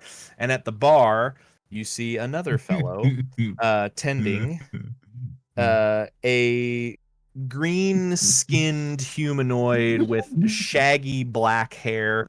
There's another picture coming into the thing. A very square jaw, no visible tusks, but many of you would recognize this as a half-orc who is standing. He has a disgustingly filthy apron, but he is simultaneously chopping meat and preparing it to be cooked, and then turning around and pouring drinks for people and sliding it down to them, and then turning back to his cooking. He says, "I'm Cleve, that's Grast. Our names are on the board if you're so interested." And you see he just sits back in his chair and he says, "Just remember, anyone can challenge you. As long as you're here and your name's on the board." Well, Cleve, fancy a round? Certainly.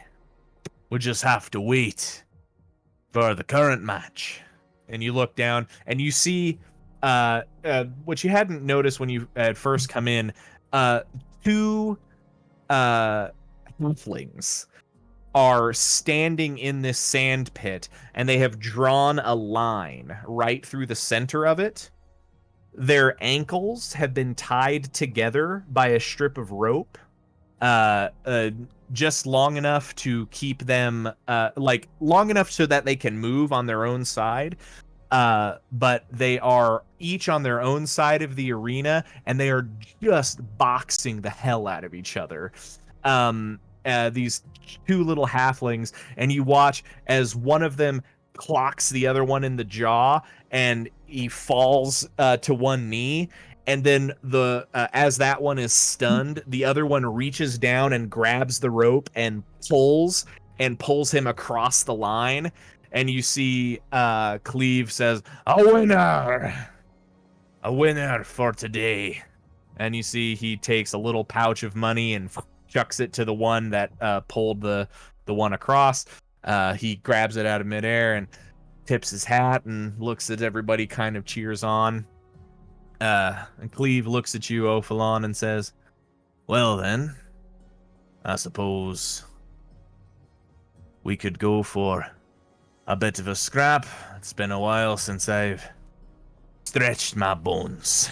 Ditto, You my see- friend. He stands up, he takes off his coat and his shirt, and he is just a massive wall of fur. But you can see the sinew and muscle still. Like, just this giant yoked Like a bugbear chimp. as he is. And he looks at you, Ophalon, and he says, "To the ring, then." Lead the way.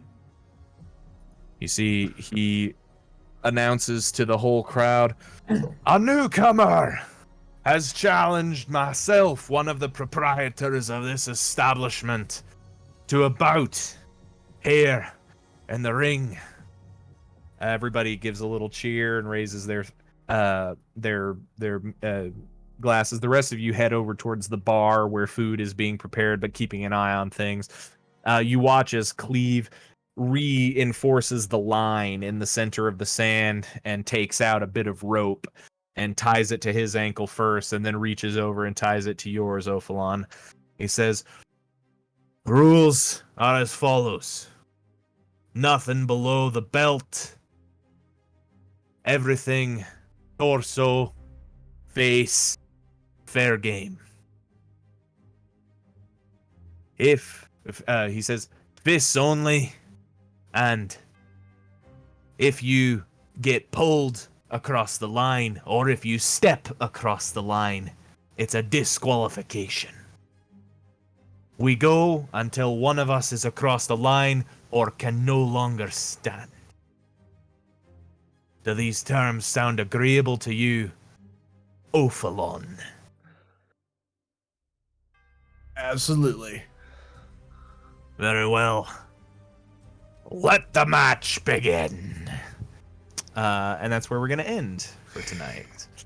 As I prepare a fighting pit for you guys next week.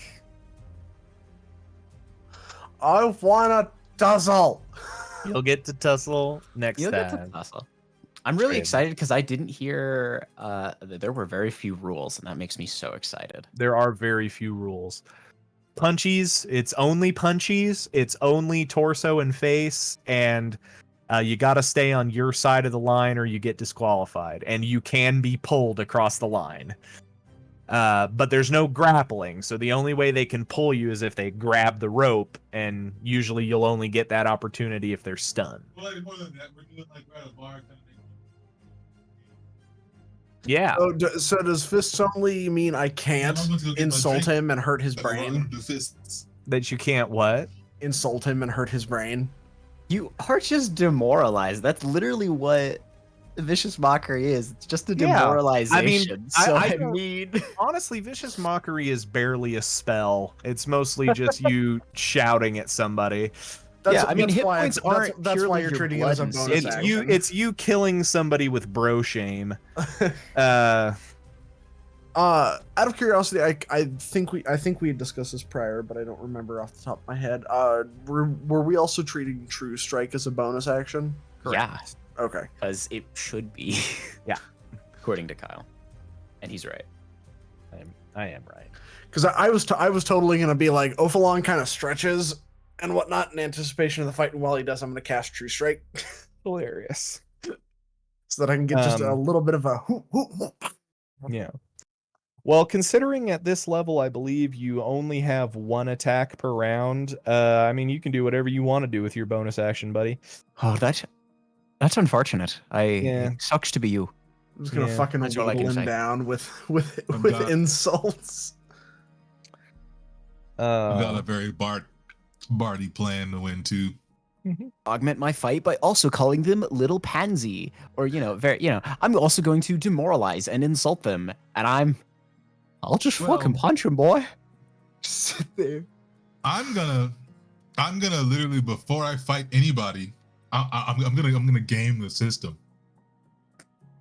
I'm gonna use game my the system. enthralling performance to have 4 of them lose to me in the fight. Wild. So I'm up 4. Oh So I'm up 4 before I even. So when I get 5, then 10, and then 10, then 20, and then 20 to probably 40. 40. Yeah. 20 So, to 40, 40 to 40 80. GP. But yeah. How do you guys like the city? I so would. far. I love it. Yeah, I'm I'm debating. digging. I'm having- debating who I want to challenge. I'm having so much fun coming up with NPCs. Ophalon was absolutely going to just walk up and challenge the biggest motherfucker he could, and conveniently, it was the first one we talked to. So Convenient. Also, can I just say,